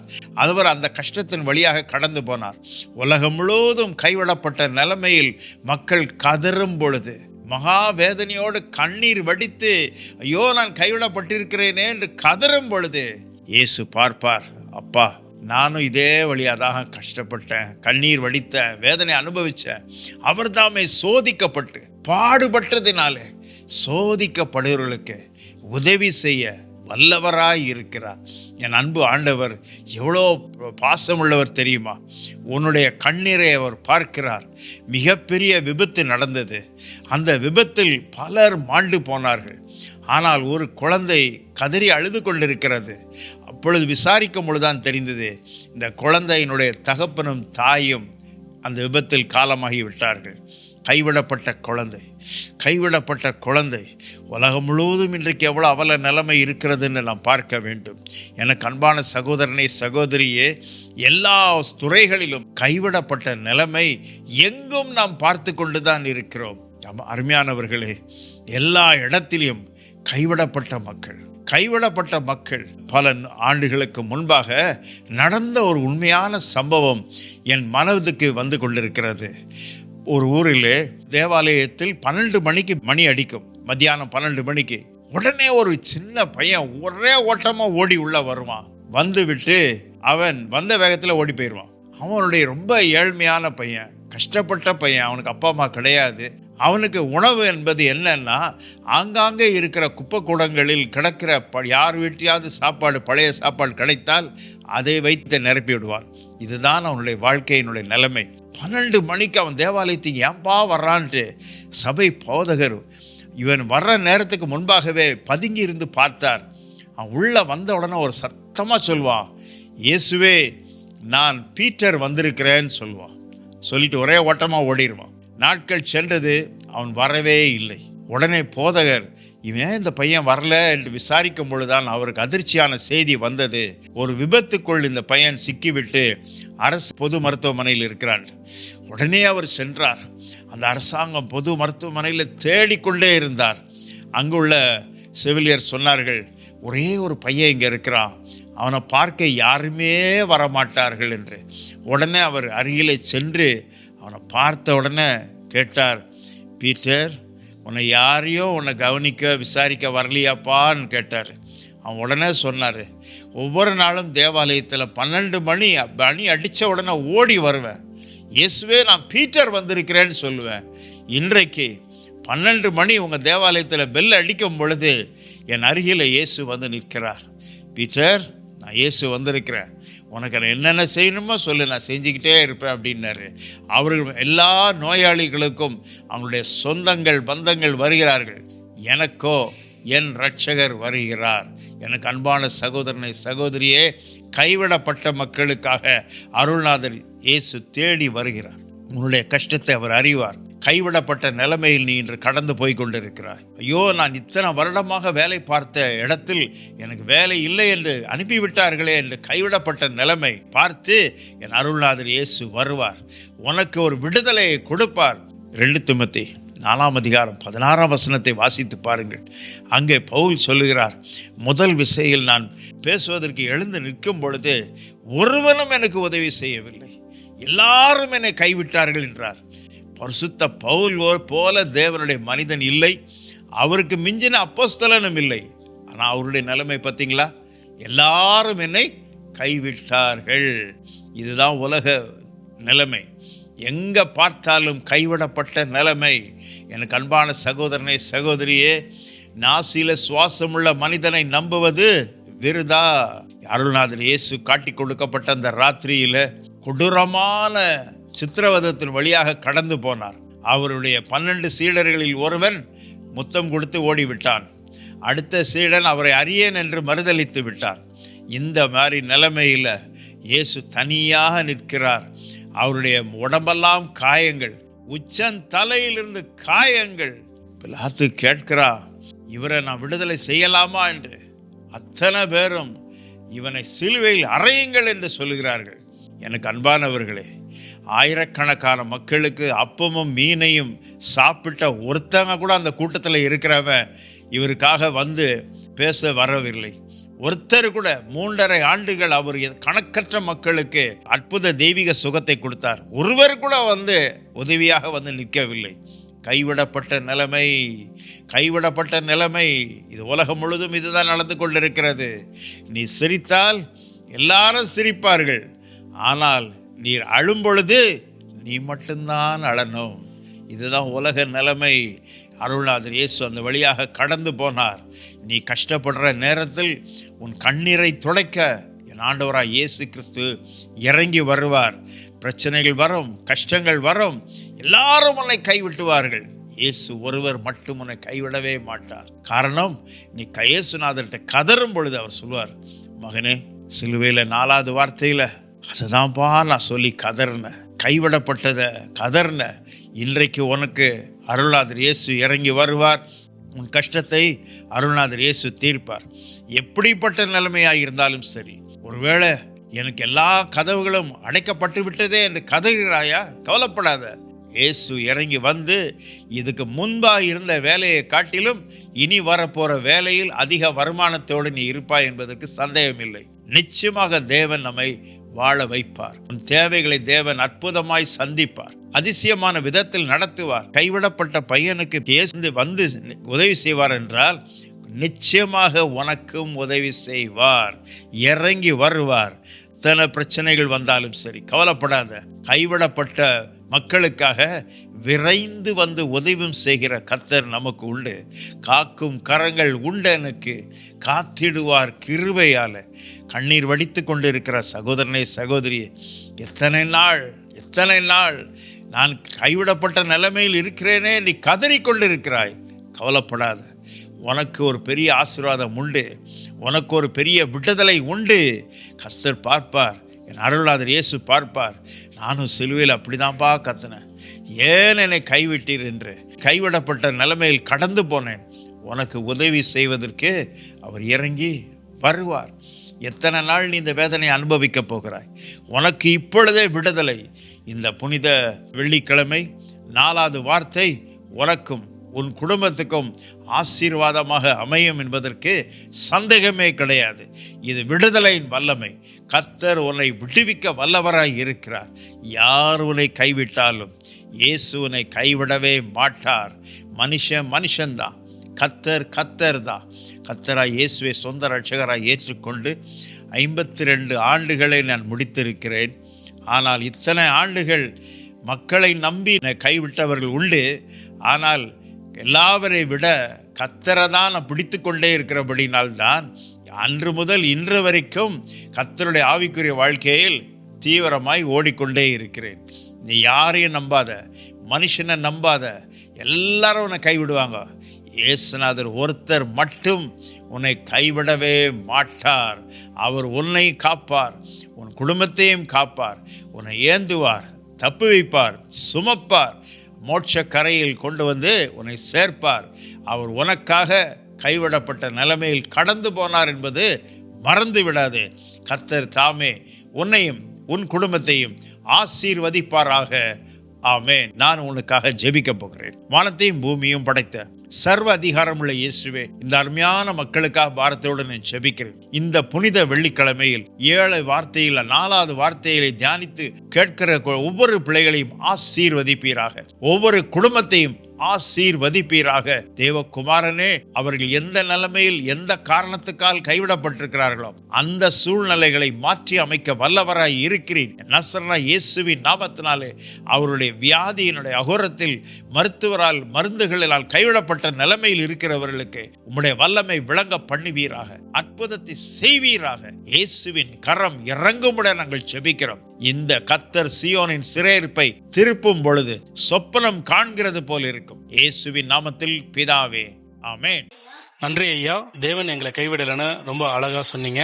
நன்றி. நேயர்களே, இப்பொழுதும் தேவன் நம்மளை கைவிடல. அதனால தேவனை நோக்கி எப்பொழுதும் விண்ணப்பம் பண்ணுங்க. கர்த்தர் உங்களை ஆசீர்வதிப்பார். உங்கள் விண்ணப்பங்களும் கேட்கப்படும். இப்பொழுதும் இந்த வீடியோவை லைக் செய்து உங்கள் குடும்பத்தினருக்கும் நண்பர்களுக்கும் இந்த வார்த்தைகளை ஷேர் செய்யுங்கள். அடுத்ததாக 5வது வார்த்தையான தாகமாய் இருக்கிறேன் வார்த்தையை பேச பாஸ்டர் ஆரோக்கியதாஸ் அவர்கள் வர இருக்கிறார். அவர்களும் பெத்தேல் ஜெப வீடு என்ற சபையின் போதகராக இருக்கிறார் மற்றும் அவ்விடத்தில் தேவனுடைய தேவனுடைய வார்த்தையை பகிர்ந்து கொண்டு ஆத்துமாக்களையும் அறுவடை செய்து கொண்டிருக்கிறார். அவருக்காகவும் அவரது குடும்பத்திற்காகவும் அவரது ஊழியத்திற்காகவும் ஜெபித்துக் கொள்வது நமது கடமை. இப்பொழுதும் 5ஆம் வார்த்தையை பேச ஐயாவை வரவேற்கிறேன். Praise the Lord. கர்த்தர் நல்லவர். இதனால ஆண்டவர் இயேசு கிறிஸ்து இந்த புனித வெள்ளி நாளிலே ஆண்டுடைய 5வது வார்த்தையை நாம் தியானிக்க போகிறோம். சிலுவையிலே அவர் தொங்கின போது மிகுந்த வேதனையோடு அவருடைய தலையில முள்முடி சூட்டப்பட்டிருந்தது. அவருடைய கைகளிலே ஆணிகள் அடிக்கப்பட்டது. அவருடைய கால்களில் ஆணிகள் அடிக்கப்பட்டது. அவருடைய விலா எலும்பிலே குத்தினார்கள். இப்படி அவரை 40 அடியாக சாட்டையால் அடித்து ஒரு பிழிந்தெடுக்கப்பட்ட நிலைமையில ரத்தம் சொட்ட சொட்ட மிகுந்த வேதனையோடு மிகுந்த ஒரு கஷ்டத்தோடு அவர் இந்த 5வது வார்த்தையை, அது என்ன வார்த்தை வாசிக்கலாம். யோவான் எழுதின சுவிசேஷ புஸ்தகம் 19ஆம் அதிகாரம் 28வது வசனத்தை நாம் வாசிக்கலாம். அதன் பின்பு எல்லாம் முடிந்தது என்று இயேசு அறிந்து வேத வாக்கியம் நிறைவேறத்தக்கதாக தாகமா இருக்கிறேன் என்றார். தாகமா இருக்கிறேன் என்றார். எனக்கு அன்பான தேவ ஜனங்களே, ஆண்டவராகிய இயேசு கிறிஸ்து சொல்ற 5வது வார்த்தை வேத வாக்கியங்கள் நிறைவேறத்தக்கதாக தாகமா இருக்கிறேன். அது என்ன தாகம் என்று பார்க்கும்போது, இன்றைக்கு நாம் அநேக வேளைகளில் வெயில்ல புறப்பட்டு போகும்போது, மிதிவண்டி மிதித்து கொண்டு போகும்போது, அல்லது மற்றபடி நடந்து போகும்போதோ, அல்லது வாகனத்தில் பிரயாணப்பட்டு போகும்போதோ, அந்த வெயிலுடைய உஷ்ணத்தினால நாம் அநேக வேளைகளில் தாகத்தோடு இருக்கும்போது தண்ணீர் எப்போ நாம் குடிப்போம் என்று எதிர்பார்த்து அந்த தண்ணீரை ஒரு தாகத்தோடு குடிக்கிறோம். ஆகவே இது சரீர பிரகாரமான தாகமாய் காணப்படுகிறது. ஆண்டவராய் இயேசு கிறிஸ்து அவர் சிலுவையிலே தொங்கின போது தாகமா இருக்கிறேன் என்ற வார்த்தை எதை குறிக்கிறது என்றால், அவர் இந்த வேத வாக்கியங்கள் நிறைவேற வேண்டும். இந்த வேத வாக்கியங்கள் தேவ ஆவியினாலே தேவ மனுஷர்களால் எழுதப்பட்ட ஒரு வேத வாக்கியமாய் காணப்படுகிறது. ஆண்டவர் இயேசு கிறிஸ்து அந்த வேதத்தில் சொல்லப்பட்ட அத்தனை தீர்க்கதரிசனம் நிறைவேற வேண்டும் என்று அவர் தாகமா இருக்கிறார். இந்த தாகம் எதை குறிக்கிறது என்றால், ஆகவே அதுல அவருக்கு 4 விதமான தாகம் இருந்தது. 1 சரீர தாகம் இருந்தது, 2வது வேத வாக்கியங்கள் மேல் தாகம் இருந்தது, 3வது ஆத்தும தாகம் இருந்தது, 4வது தெய்வீக தாகம் இருந்தது. சரீர தாகத்தை குறித்து நாம் பார்க்கும்போது 1 தீமோத்தேயு 3:14 படிக்கும் போது, அன்றியும் தேவபக்திக்குரிய ரகசியமானது யாவரும் ஒப்புக்கொள்கிறபடி மகா மேன்மையுள்ளது. தேவன் மாம்சத்திலே வெளிப்பட்டார், ஆவியிலே போதும், தேவன் மாம்சத்திலே வெளிப்பட்டார் சொல்லப்படுகிறது. ஆகவே இந்த உலகத்துல ஆண்ட இயேசு கிறிஸ்து பிறக்கும் போது அவர் மாம்சத்திலே வெளிப்பட்டார். ஒரு மனிதனுக்குரிய எல்லா தன்மையும் இயேசு கிறிஸ்துக்கு இருந்தது. அவர் மாம்சத்தில் வாழ்ந்த நாட்கள்ல பார்க்கும்போது அவருக்கு தாகம் இருந்தது, களைப்பு இருந்தது, சோர்வு இருந்தது, இப்படி மனதுருக்கம் இருந்தது, இப்படி அநேக ஒரு மனிதனுக்குரிய எல்லா காரியங்கள் இருந்தது. ஆனால் அவர் 100க்கு 100 தெய்வமாக இருந்தார். ஒரு மனிதனுக்குரிய தன்மை 100% இருந்தாலும் இன்னொரு பக்கம் 100% அவர் தெய்வீக தன்மையோடு வாழ்ந்தார். அவர் பரிசுத்தமாய் வாழ்ந்தார், நீதியாய் வாழ்ந்தார். ஆகவே அவருக்கு சரீர தாகம் இருந்தது. எனக்கு அன்பான தேவ ஜனங்களே, ஆண்டவராய் இயேசு கிறிஸ்துவுக்கு சரீரத்துல தாகம் இருந்தது. 2வதாக பார்க்கும்போது வேத வாக்கியங்கள் மீது தாகம். 2வது தாகம் வேத வாக்கியங்கள் மீது. இந்த வேதம் சொல்லப்பட்டது நிறைவேற வேண்டும் என்பதற்காகத்தான் இயேசு கிறிஸ்து தன்னை சிலுவையிலே ஜீவபலியாக ஒப்பு கொடுத்தார். 3வது தாகம் ஆத்துமா தாகம். ஏசாயா 53:12 படிங்க. அவர் தமது ஆத்தும வருத்தத்தின் பலனை கண்டு திருப்தியாவார். என் தாசனாகிய நீதிபதி தம்மை பற்றும் அறிவினால் அநேகர் நீதிமான்களாக்குவார். அவர்களுடைய அக்கிரமங்களை தாமே சுமந்து கொள்வார். அவருடைய அக்கிரமங்களை தாமே சுமந்து கொள்வார். அதாவது ஆத்தும தாகம். அவருடைய தாகம் அவர் வாழ்ந்த நாட்கள்ல ஆண்டவர் இயேசு இந்த உலகத்துல வாழ்ந்த போது 33 ஆண்டுகள் இந்த உலகத்துல வாழ்ந்தார். அதுல அவர் 3.5 ஆண்டுகள் ஊழியம் செய்தார். அந்த ஊழியத்தின் பாதையில அவர் சொல்ற ஒரு வார்த்தை ஆத்துமா தாகம் இருந்தது. அவருக்கு ஆத்துமாக்கள் மேல ஒரு தாகம் இருந்தது. அவருடைய தாகம் தீரவில்லை. அவர் சிலுவையில நமக்காக, நம்முடைய பாவங்களுக்காக, நம்முடைய அக்கிரமங்களுக்காக, நம்முடைய மீறுதலுக்காக அவர் தன்னை ஜீவபலியாக சிலுவையில ஒப்பு கொடுத்தார். யாருக்காக? நம்முடைய பாவங்களுக்காக, நம்முடைய அக்கிரமங்களுக்காக, நம்முடைய மீறுதல் நிமித்தமாக அவர் அடிக்கப்பட்டார், வாதிக்கப்பட்டார் என்று ஏசாயாவின் தீர்க்கதரிசன புஸ்தகம் 53ஆம் அதிகாரத்துல நாம் படிக்கிறோம்.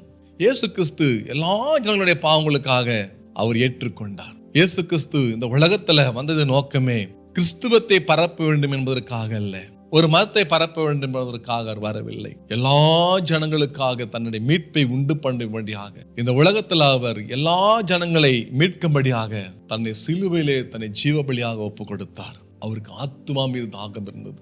சொல்றடைய அந்த வார்த்தையின் அர்த்தம் என்னவென்றால், நான் தாகமா இருக்கிறேன் என்றால், நான் செய்ய வேண்டிய வேலைகளை பிதா என்னை அனுப்பி வைத்த எல்லா வேலைகளும் நான் செய்து முடித்து விட்டேன் என்ற அது அந்த தாகம் எனக்கு அடங்கவில்லை. ஆகவே அவருக்கு ஆத்தும தாகம் இருந்தது. நான்காவதாக தெய்வீக தாகம் இருந்தது. அந்த தெய்வீக தாகம் என்னவென்றால், ஆண்டவராக இயேசு கிறிஸ்து அவர் வாழ்ந்த நாட்களில் செய்து முடித்த அந்த வேலையை தன்னுடைய சீடர்களுக்கு கொடுக்கிறார். தன்னோடு இருந்த 12 சீடர்களுக்கு அவர் நீங்கள் புறப்பட்டு போங்கள் என்று சொல்லி அவளை அனுப்பினது மாத்திரமல்ல, நம்முடைய இந்தியாவுக்கு முதலாக வந்த ஒரு மிஷனர் யார் என்றால் தோமா. அதன் பிறகு அநேக மிஷனர்களை ஆண்டவர் அனுப்பி வைத்தார். அதுல குறிப்பாக பார்க்கும்போது வில்லியம் கேரி அனுப்பி வைத்தார், சேகன் பால்கு அனுப்பி வைத்தார்.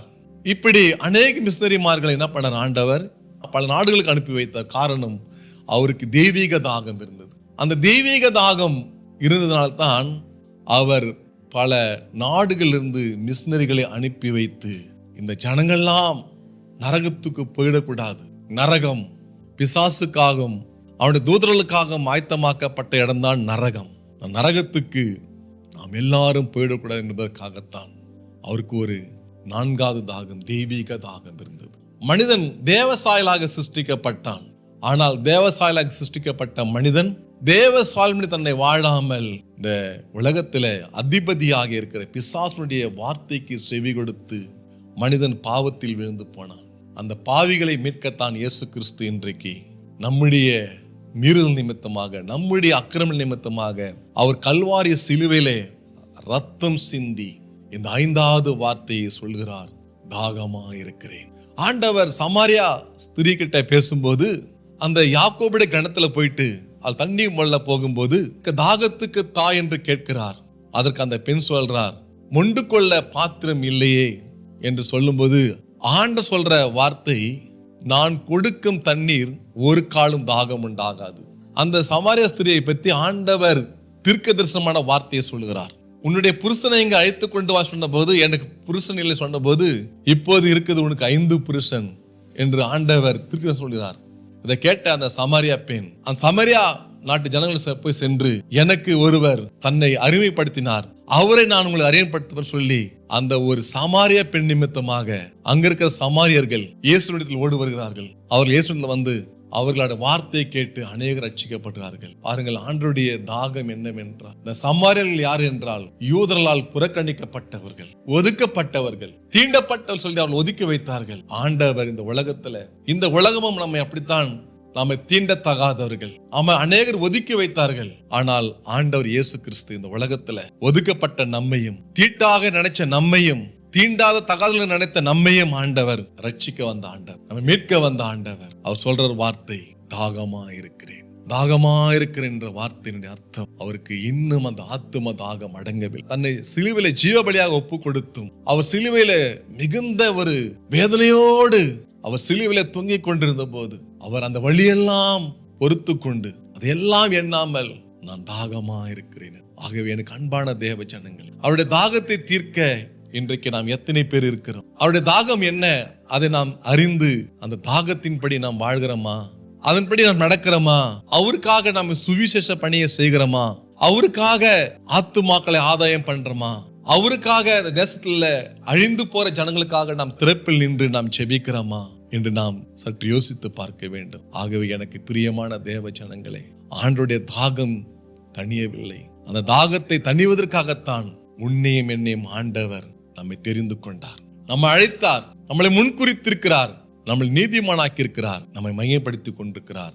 ஆகவே நாம் இந்த நாள்ல நாமத்தை மையப்படுத்தும்படியாக வாழ்வோமானால் ஆண்டவருடைய அந்த தாகத்தை நாம் தீர்க்கிறவர்களாக நாம் மாறுவோம். கர்த்தர் நம்மை ஆஸ்வதிப்பார். மகா இரக்கமுள்ள நல்ல ஆண்டவரே, சொல்லப்பட்ட இந்த வார்த்தைகளுக்காக நன்றி செலுத்துகிறோம் ஆண்டவரே. தாகமா இருக்கிறேன் என்று மிகுந்த வேதனையோடு கண்ணீரோடு ஆண்டவரே ஸ்தோத்திரம். ஆண்டவரே, இந்த வார்த்தை நீங்களோட பேசினீங்க. உங்கள் தாகத்தை சீஷர்கள் தீர்த்து வைத்தார்கள். அதன் பின்பு அநேக மிஷனரிமார்களை வைத்து அப்பா ஸ்தோத்திரம் அநேக ஜனங்களை ஆதாயப்படுத்தும்படியாக ஆண்டவரே பல கல்வி நிறுவனங்கள், பல மருத்துவமனைகளை, தொழிற்கூடங்களை ஆரம்பித்து நாமத்தை பறைசாற்றினார்கள். நாங்களும் இந்த உலகத்துல வாழ்கிற நாட்கள்ல ஆண்டவரே உம்முடைய தாகத்தை தீர்க்க எங்களுக்கு கிருபை தாரும். தாகமுள்ள என்மேல் தண்ணீரை ஊற்றுவே சொன்ன ஆண்டவர். ஆண்டவரே, நாங்கள் தாகத்தோடு உம்முடைய ஊழியத்தை செய்யும். ஆண்டவரே, உம்முடைய தாகத்தை தண்டிக்கிறவர்களாக எங்களை அர்ப்பணிக்கிறோம், எங்களை ஒப்புக் கொடுக்கிறோம். இயேசு கிறிஸ்து நாமத்தில் ஜெபிக்கிறோம் நல்ல பிதாவே, ஆமென்.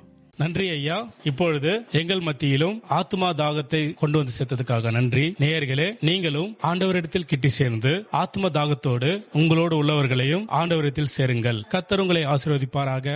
மேலும் ஒரு முக்கியமான தகவல், நமது message of Jesus Tamil channel மட்டுமல்லாமல் இன்னும் 5 சேனல்கள் உள்ளன. ஒன்று message of Jesus Tamil channel, 2வது மெசேஜ் ஆஃப் ஜீசஸ் இங்கிலீஷ், 3வது மெசேஜ் ஆஃப் ஜீசஸ் இந்தி, 4வது மெசேஜ் ஆஃப் ஜீசஸ் தெலுங்கு, 5வது மெசேஜ் ஆஃப் ஜீசஸ் மலையாளம், 6வது மெசேஜ் ஆஃப் ஜீசஸ் கன்னடம். இவை அனைத்து சேனல்களையும் உங்களுக்கு தெரிந்த மொழிகளில் சப்ஸ்கிரைப் செய்து கொள்ளுங்கள். அல்லது உங்கள் நண்பர்கள் அல்லது உங்கள் உறவினர்கள் வேறு மொழிகளில் பேசுபவர்களாக இருந்தால் அவர்களுக்கும் இந்த சேனலை ஷேர் பண்ணுங்க. கர்த்தர் உங்களை ஆசீர்வதிப்பார். அடுத்ததாக நம்மோடு 6ஆம் வார்த்தையான இயேசு வலியின் வேதனையிலும் இந்த ஜெயத்தை கொடுத்திருக்கிற வார்த்தையான முடிந்தது என்ற வார்த்தையை கொடுக்க பிரதர் சார்லஸ் அவர்கள் வர இருக்கிறார். அவர்களையும் மெசேஜ் ஆஃப் ஜீசஸ் தமிழ் மற்றும் இங்கிலீஷ் சேனல்களில் தேவனுடைய வார்த்தையை பகிர்ந்து கொண்டிருப்பதை பார்த்திருப்பீர்கள். அதையும் பார்த்து மற்றவர்களிடம் பகிர்ந்து கொள்ளுங்கள். இப்போ 6ஆம் வார்த்தையை பேச பிரதர் சார்லஸ் அவர்களை வரவேற்கிறேன். Thanks brother. உயிர்த்தெழுந்த இயேசு கிறிஸ்துவின் நாமத்தினால உங்களை வாழ்த்துகிறேன். இந்த நாளிலும் இயேசுவின் சிலுவையின் 6வது வார்த்தையை நாம் கேட்க போகிறோம். அதுக்கு முன்பாக நாம் ஜெபிப்போம்.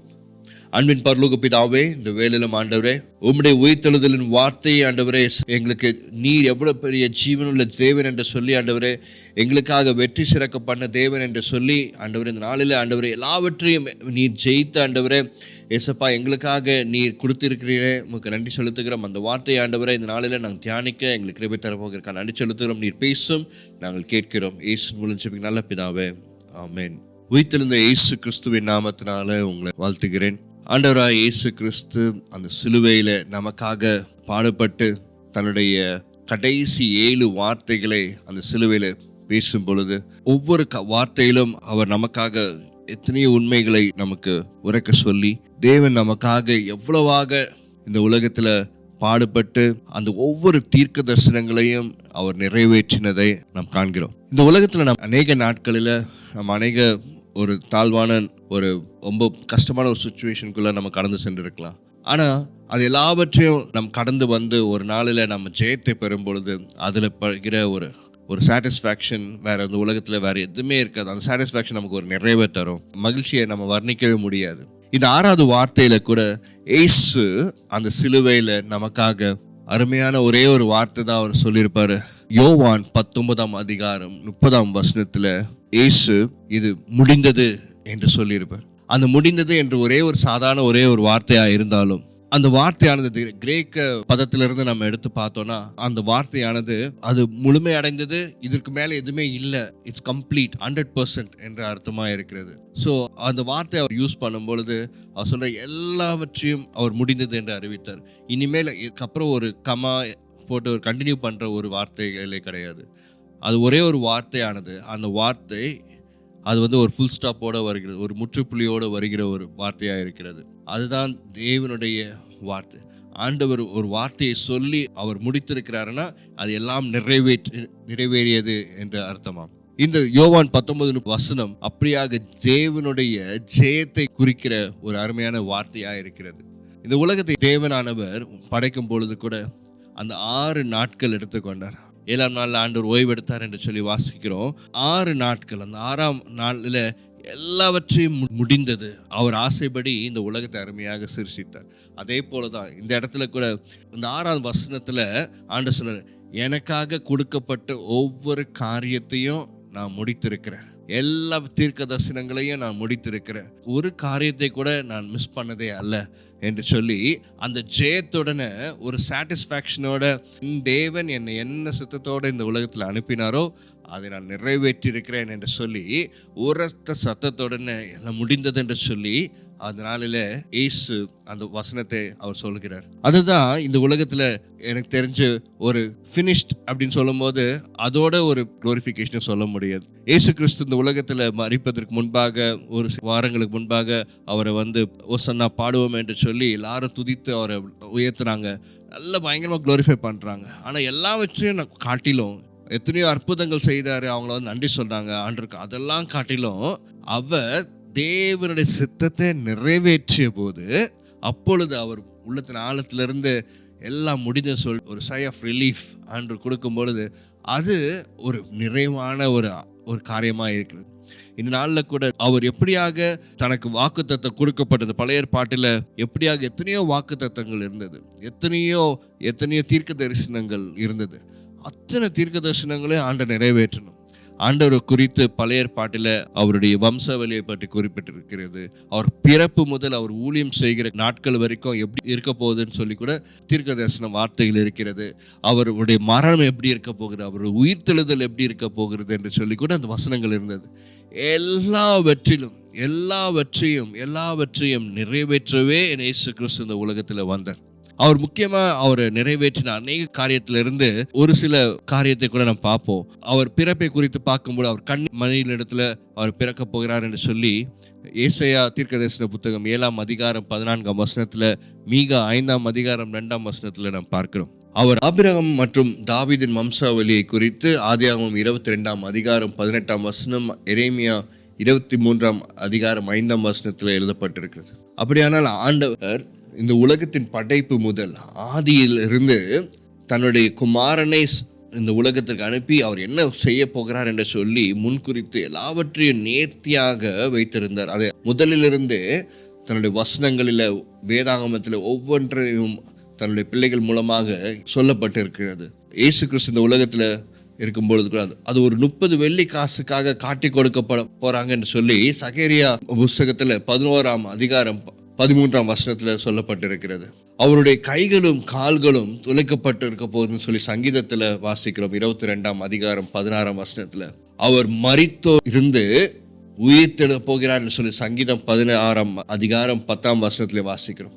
இப்படியாக ஒவ்வொரு அதிகாரத்தில் ஒவ்வொரு புத்தகத்திலையும் இயேசு கிறிஸ்து இந்த உலகத்தில் எப்படியாக நமக்காக வாழ்ந்து நமக்காக பாடுபட்டு நமக்கு புதிய ஒரு ஜீவனை தரப்போகிற ரட்சிப்பின் அனுபவத்திற்குள்ளாக கொண்டு போகிறார் என்று சொல்லி நாம் பார்க்கிறோம்.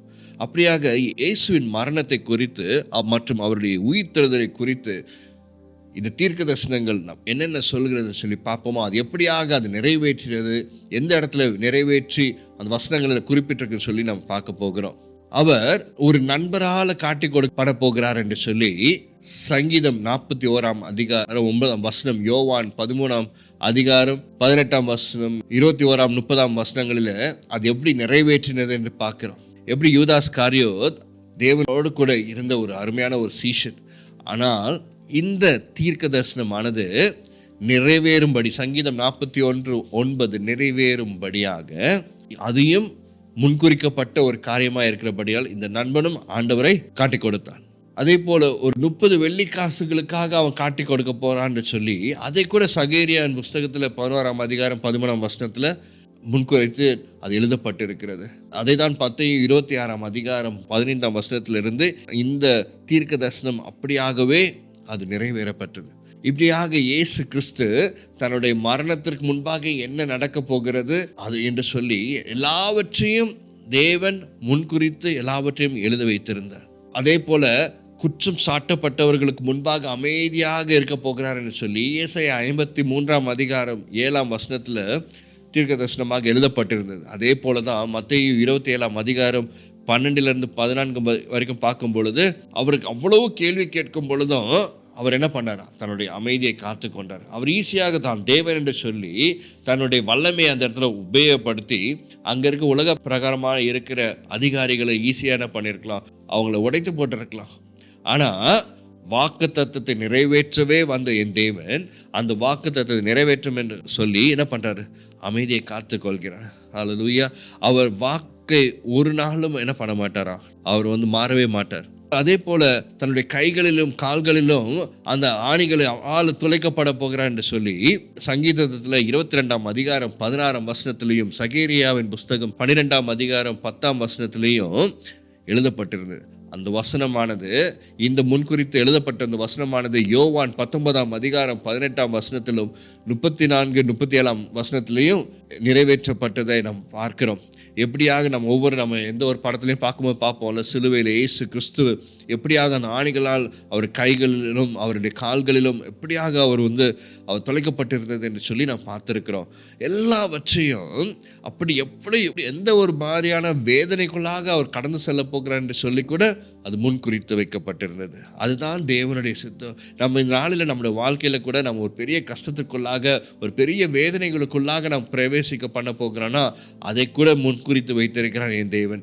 ஆனால் இப்படிப்பட்ட இந்த கஷ்டத்துக்குள் மத்தியில் அவர் கடந்து செல்ல போகிறார் என்று சொன்னது மாத்திரம் அல்ல, என் தேவன் அவர் அப்படியாக எல்லாவற்றையும் நிறைவேற்றி அவர் எப்படி பிசாசுக்கு விரோதமாக அவர் ஜெயத்தை பெற்று அவர் சுகந்திரத்துக்கு போகிறார் என்று சொல்லியும் வசனங்கள் கூறப்பட்டிருக்கிறது. அல்லேலூயா.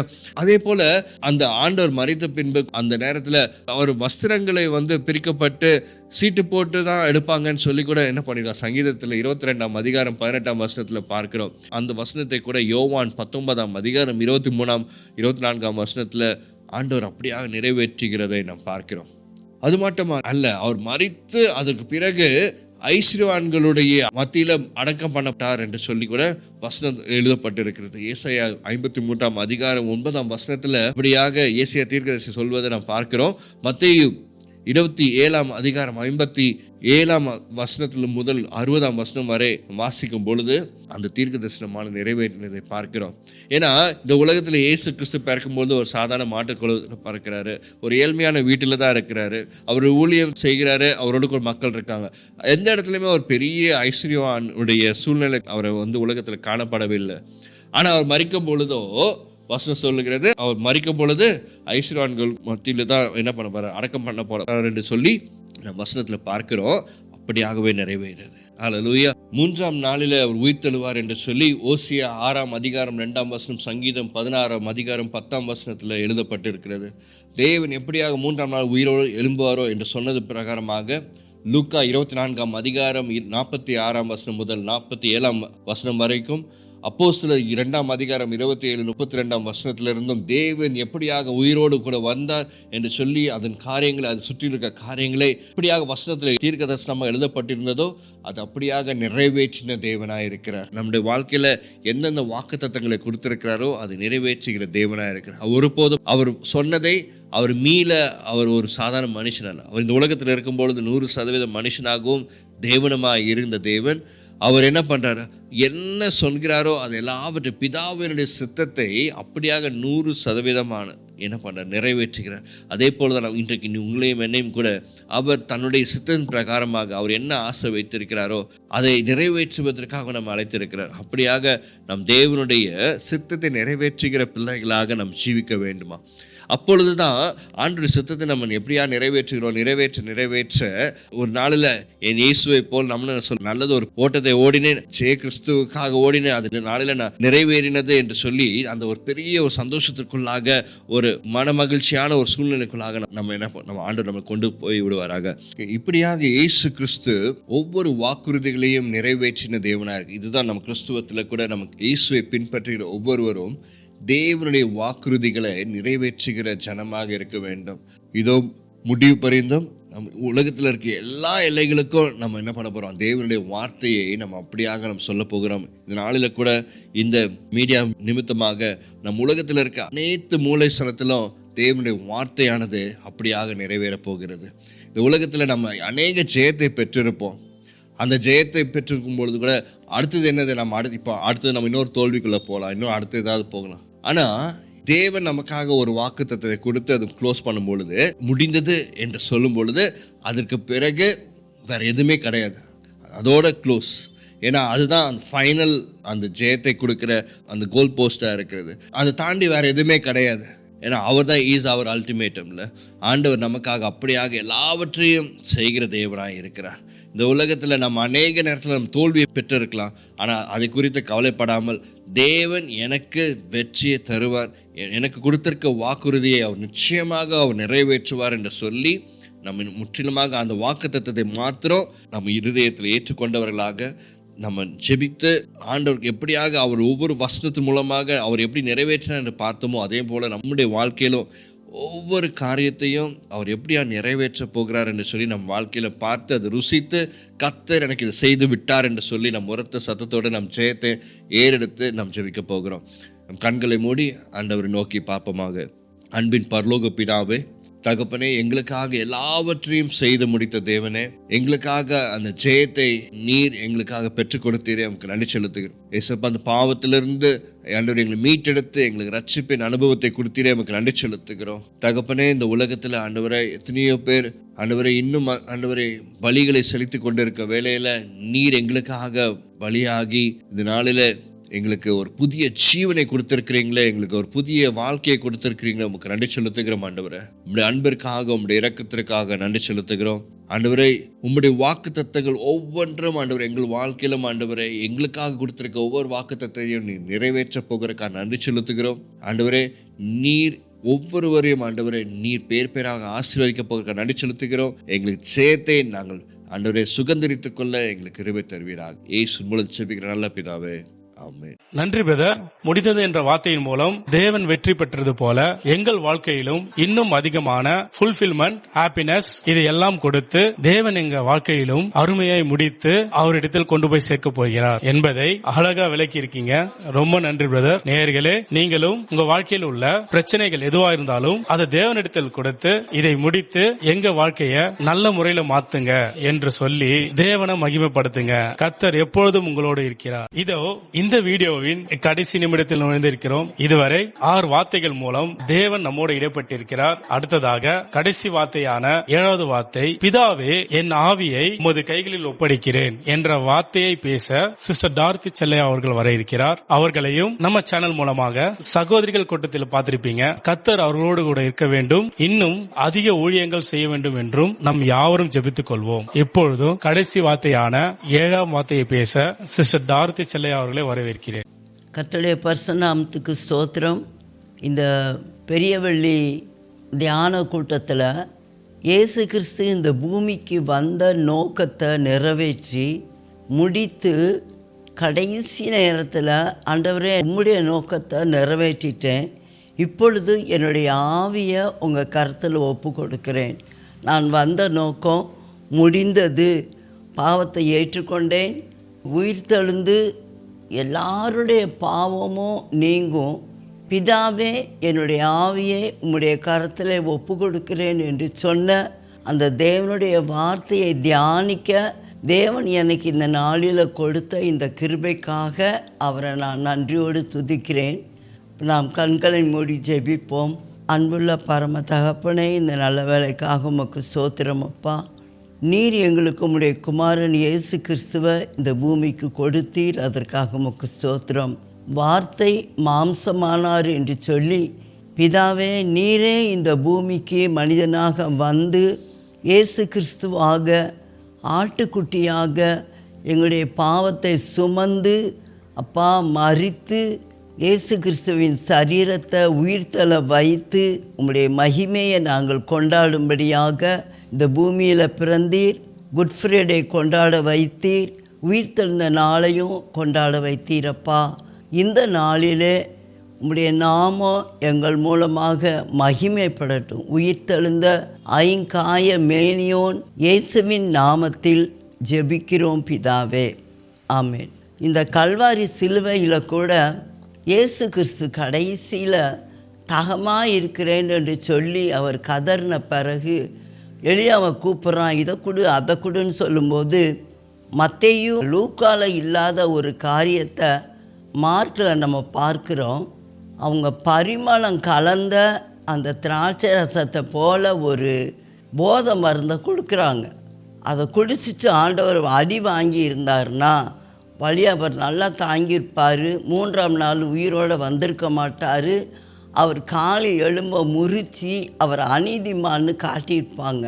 ஆனால் நம்முடைய ஆண்டவர் இயேசு கிறிஸ்துவோ மார்க்கில் 15 அதிகாரத்தில் பார்த்தீங்கன்னு சொன்னால் அந்த பரிமள கலந்த அந்த ரசத்தை அவர் வாங்கி குடிக்கலை. ஆனால் மற்ற இடத்துல அவர் தாகமாக இருக்கிறேன்னு சொல்லும்போது ஒரு கசப்பு கலந்த காடியை கொடுத்தாங்க, அதை வாங்கிக்கிட்டாரு. ஆனால் இந்த போதை நிறைஞ்ச அதை மற்ற 2 திருடனும் வாங்கி அதை குடிச்சிட்டாங்க போல். அதனால் என்ன அடி அடித்தாலும் அவங்க வாங்கிட்டாங்க. இயேசு கிறிஸ்துவோ காடி தான் குடித்தார். கடைசி நேரத்தில் அவர் குடிக்காதது அந்த பரிமளம் கலந்த அந்த போதை மருந்து. அதை அவர் குடிக்காததன் விளைவு செமையாக அடி வாங்கிட்டார். சீக்கிரமாக மறிச்சிட்டார். அவர் மறிக்கிறதுக்கு முன்பாக அதான் லூக்கா 23:46 என்ன போட்டிருக்குன்னா, பிதாவே என் ஆவியை உம்முடைய கரத்தில் ஒப்பு கொடுக்கிறேன் 7வது வசனத்தை அவர் சொன்ன உடனேயுமே 100க்கு அதிபதி சம்பவித்ததை கண்டு மெய்யாகவே இந்த மனுஷன் நீதிபரனாயிருந்தான் என்று சொல்லி தேவனை மகிமைப்படுத்தினான். இந்த காட்சியை கூடி வந்திருந்த ஜனங்கள் எல்லாரும் சம்பவித்தவைகளை பார்த்த பொழுது தங்கள் மார்பில் அடித்து கொண்டு திரும்பி போனார்கள். நீதிமான கொலை பண்ணிட்டோமேன்னு சொல்லி அப்படி வேதனையோடு போனாங்க. இயேசு கிறிஸ்துவை இரட்சகராக ஏற்றுக்கொண்டார்கள் என்று சொல்லி பார்க்கிறோம். என்ன மகிமையான வசனம்! பிதாவே என் ஆவியை உம்முடைய கரத்தில் ஒப்பு கொடுக்கிறேன் அப்பா. என்னை கல்லறையில் புதைச்சாங்க, அதோடு கூட என்னுடைய ஆவி உங்கள் கையில் ஒப்பு கொடுத்துட்டேன். அதன் விளைவு அவருடைய ஆத்மா பாதாளத்தில் உள்ள ஆவிகள் நோவா காலத்தில் கீழ்ப்படியாமல் கெட்டுப்போன மரித்து போன ஆவிகள் அங்கே போயிடுச்சு. அவருடைய சரீரத்தில் கடந்து அந்த ஆவி அலசடிப்படாதபடி ஆத்மா நேராக அங்கே போய் கீழ்ப்படியாமல் போன ஆவிகளுக்கு பிரசங்கித்தார் என்று பார்க்கிறோம். 3ஆம் நாள் ஆத்மா திரும்பி வந்து சரீரத்தோடு இணைந்து வெளியே வந்துட்டார். இதே இயேசு கிறிஸ்து என் ஆவியை உம்முடைய கரத்தில் ஒப்பு கொடுக்கிறேன்னு சொல்லாமல் இருந்திருந்தாருன்னா, அல்லது அந்த பரிமளம் சாப்பிட்டுட்டோன்னா உடம்புல நமக்கு வழியே தெரியாதுன்னு சொல்லி அதை வாங்கி குடிச்சிருந்தாலும் ஒரு உயிரோடு எழுந்திருக்க மாட்டார். செமையாக அடி வாங்கினார். அதன் விளைவு இவன் வந்து பாடியை கேட்கும்போது இவ்வளோ சீக்கிரம் மறிச்சிட்டாரா? அவங்க கேட்ட கேள்வி, இவ்வளோ சீக்கிரம் மறிச்சிட்டாரா? அதை உண்மையான்னு பார்ப்போன்னு சொல்லிட்டு ஈட்டியை கொண்டு வந்து 5வது காயம், 3 ஆணி காயங்கள் 2 கையிலையும் 2 காலிலையும் தான். ஆனால் 5வது காயம் முள்முடி இல்லை. நம்ம சாபத்தை சுமந்து சாபத்தை நீக்க தான் முள்முடி. ஆனால் நல்ல நீளமான ஒரு ஈட்டியை கொண்டு வந்து அவர் விழால குத்துனாங்க. அப்போது செத்து போயிட்டா ஒரு மனுஷன் உடம்புல தண்ணியும் ரத்தமும் சேர்ந்து வெளியே வருமா. அந்த ஒரு சூழ்நிலையை ஆண்டவருக்கு ஏற்பட்டது. அப்போதான் அவர் உண்மையாகவே மறித்து போயிட்டாருன்னு நினச்சிட்டாங்க. இந்த திருடன்கள் நல்லா அந்த போதையை வாங்கி சாப்பிட்டுட்டு அடி உதையை வாங்கிட்டு அந்த போதை தெளியும் போது அவங்களுக்கு உடம்பு வலி தாங்காமல் கத்திட்டு கிடக்காங்க. அப்போ தான் வந்து காலை அப்படியே எலும்ப முறிச்சிருவாங்க போல். காலை முறிக்கும் போது அவங்க அந்த வேதனை தாங்காமல் மரணத்துக்கு உட்படுவாங்க. ஆனால் ஆண்டவரோ அந்த இதை சாப்பிடாததன் விளைவு சீக்கிரமாக மறிச்சிட்டார். மறித்த உடனேயும் என் ஆவி அலையக்கூடாது, என் ஆத்மாவும் அலையக்கூடாது, என் சரீரம் உயிர் தெழுந்து வெளியே வரணும்னு சொல்லி பிதாவே என் ஆவியை உம்முடைய கரத்தில் ஒப்பு கொடுக்கிறேன். அந்த காலத்தில் எல்லாருமே இந்த வார்த்தையை அடிக்கடி சொல்லுவாங்கன்னு சொல்லி நான் கேள்விப்பட்டிருக்கிறேன். என் ஆவி ஆத்மா சரீரத்தை உங்கள் கையில் ஒப்பு கொடுக்குறேன் ஆண்டவரே. நாம தூங்கி எழுந்திருச்ச உடனேயும் ஆண்டவரே என்னுடைய ஆவி ஆத்மா சரீரத்தை இயேசுவின் நாமத்தினாலே உங்கள் கையில் ஒப்பு கொடுக்குறேன்னு சொல்லி இருந்தால் அதை அவர் பொறுப்படுத்திக் கொள்வார். இவர் அப்படி சொன்னதன் விளைவு 100% ரட்சிக்கப்பட்டான். கூட இருந்தவங்க ரட்சிக்கப்பட்டாங்க. அதே நேரத்தில் இவர் 3ஆம் நாள் உயிர் தெழுந்தார். அந்த பாவத்தை அவர் ஏற்றுக்கொண்டதன் விளைவு கத்துனாரு, அப்படியே செத்துட்டாருன்னு தான் மற்ற அதிகாரத்தில் போட்டிருக்கு. ஆனால் இந்த லூக்கால மட்டும் பிதாவே என் ஆவியை உம்முடைய கரத்தில் ஒப்பு கொடுக்கிறேன்னு சொல்லி ஜீவனை விட்டாருன்னு. பாவமான சரீரம் அவர் உயிர்த்தெழுந்ததுனால இவர் சுமந்து கொண்ட பாவம் அப்படியே நீங்கி போனது. அவர் உயிர்த்தெழுந்தாரு, பாவமே இல்லை, பரிசுத்தராய் வந்தாரு. உயிர்த்தெழுந்த ஆண்டவருக்கு தான் மகிமை. உயிர்த்தெழுந்த ஆண்டவர் நாமத்தை நம்ம உச்சரித்தோமானால் உயிர்த்தெழுந்த வல்லமை உன்னையும் என்னை ஆட்கொள்ளும், நம்ம சபையை ஆட்கொள்ளும். ஆண்டவரை இந்த பூமிக்கு அனுப்பின பிதா மகிமைப்படுவார். அதான் அந்த 7வது வசனத்தை பேச தேவன் எனக்கு இந்த கிருபையை கொடுத்தார். கர்த்தருக்கு ஸ்தோத்திரம். இப்பொழுதும் என்னுடைய ஆவி, என்னுடைய ஆத்மா, என் சரீரம், என் ஊழியம், என் குடும்பம் எல்லாவற்றையுமே நான் உயிர்த்தெழுந்த இயேசுவின் நாமத்தினாலே வானத்தையும் பூமியை படைத்தவர் கரத்தில் ஒப்பு கொடுக்கிறேன். நாமளும் நம்முடைய ஊழியங்களை, நம்முடைய சபையை, நம்முடைய குடும்பத்தை ஆண்டவர் கையில் உயிர்த்தெழுந்த ஆண்டவர் கரத்தில் ஒப்பு கொடுப்போம். கர்த்தர் பரிசுநாமத்துக்கு ஸ்தோத்திரம். ஜெபிப்போம். எங்களை நேசிக்கிறதான பரலோக பிதாவே, இந்த வேலைக்காக உமக்கு ஸ்தோத்திரம்.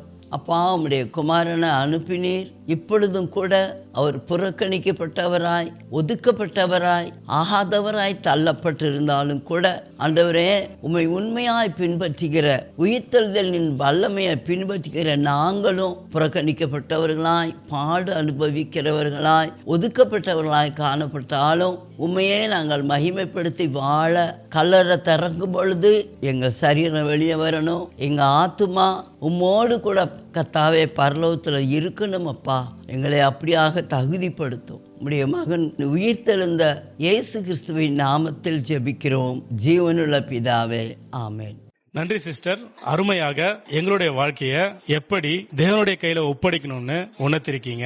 தேங்க்யூ. நேயர்களே, இந்த கடைசி வார்த்தையான இந்த வார்த்தையின் மூலம் தேவன் உங்களோடு பேசி கொண்டிருப்பார் என நினைக்கிறேன். நீங்களும் உங்க வாழ்க்கையில உள்ள பிரச்சனைய எல்லாத்தையும் தேவன் ஒப்படைச்சிட்டு, உங்க வாழ்க்கையையும் உங்க முழு இருதயத்தோடு ஒப்படைச்சிட்டு அவருடைய ஆசீர்வாதங்களை பெற்றுக்கொள்ளுங்க. கர்த்தர் உங்களை ஆசீர்வதிப்பாராக. மேலும் மெசேஜ் ஆஃப் ஜீசஸ் தமிழ் சேனலை லைக் பண்ணுங்க. உங்களுக்கு ஏதாவது கருத்துக்கள் இருந்தா கமெண்ட் பண்ணுங்க, அல்லது உங்களது ஜெப விண்ணப்பங்களை எங்களோடு பகிர்ந்து கொள்ள விரும்பினால் ஸ்கிரீனில் தோன்றும் இந்த வாட்ஸ்அப் நம்பருக்கு உங்களது விண்ணப்பங்களை டைப் செய்தோ அல்லது வாய்ஸ் நோட் அனுப்பியோ இந்த வாட்ஸ்அப் நம்பரில் அனுப்பவும்.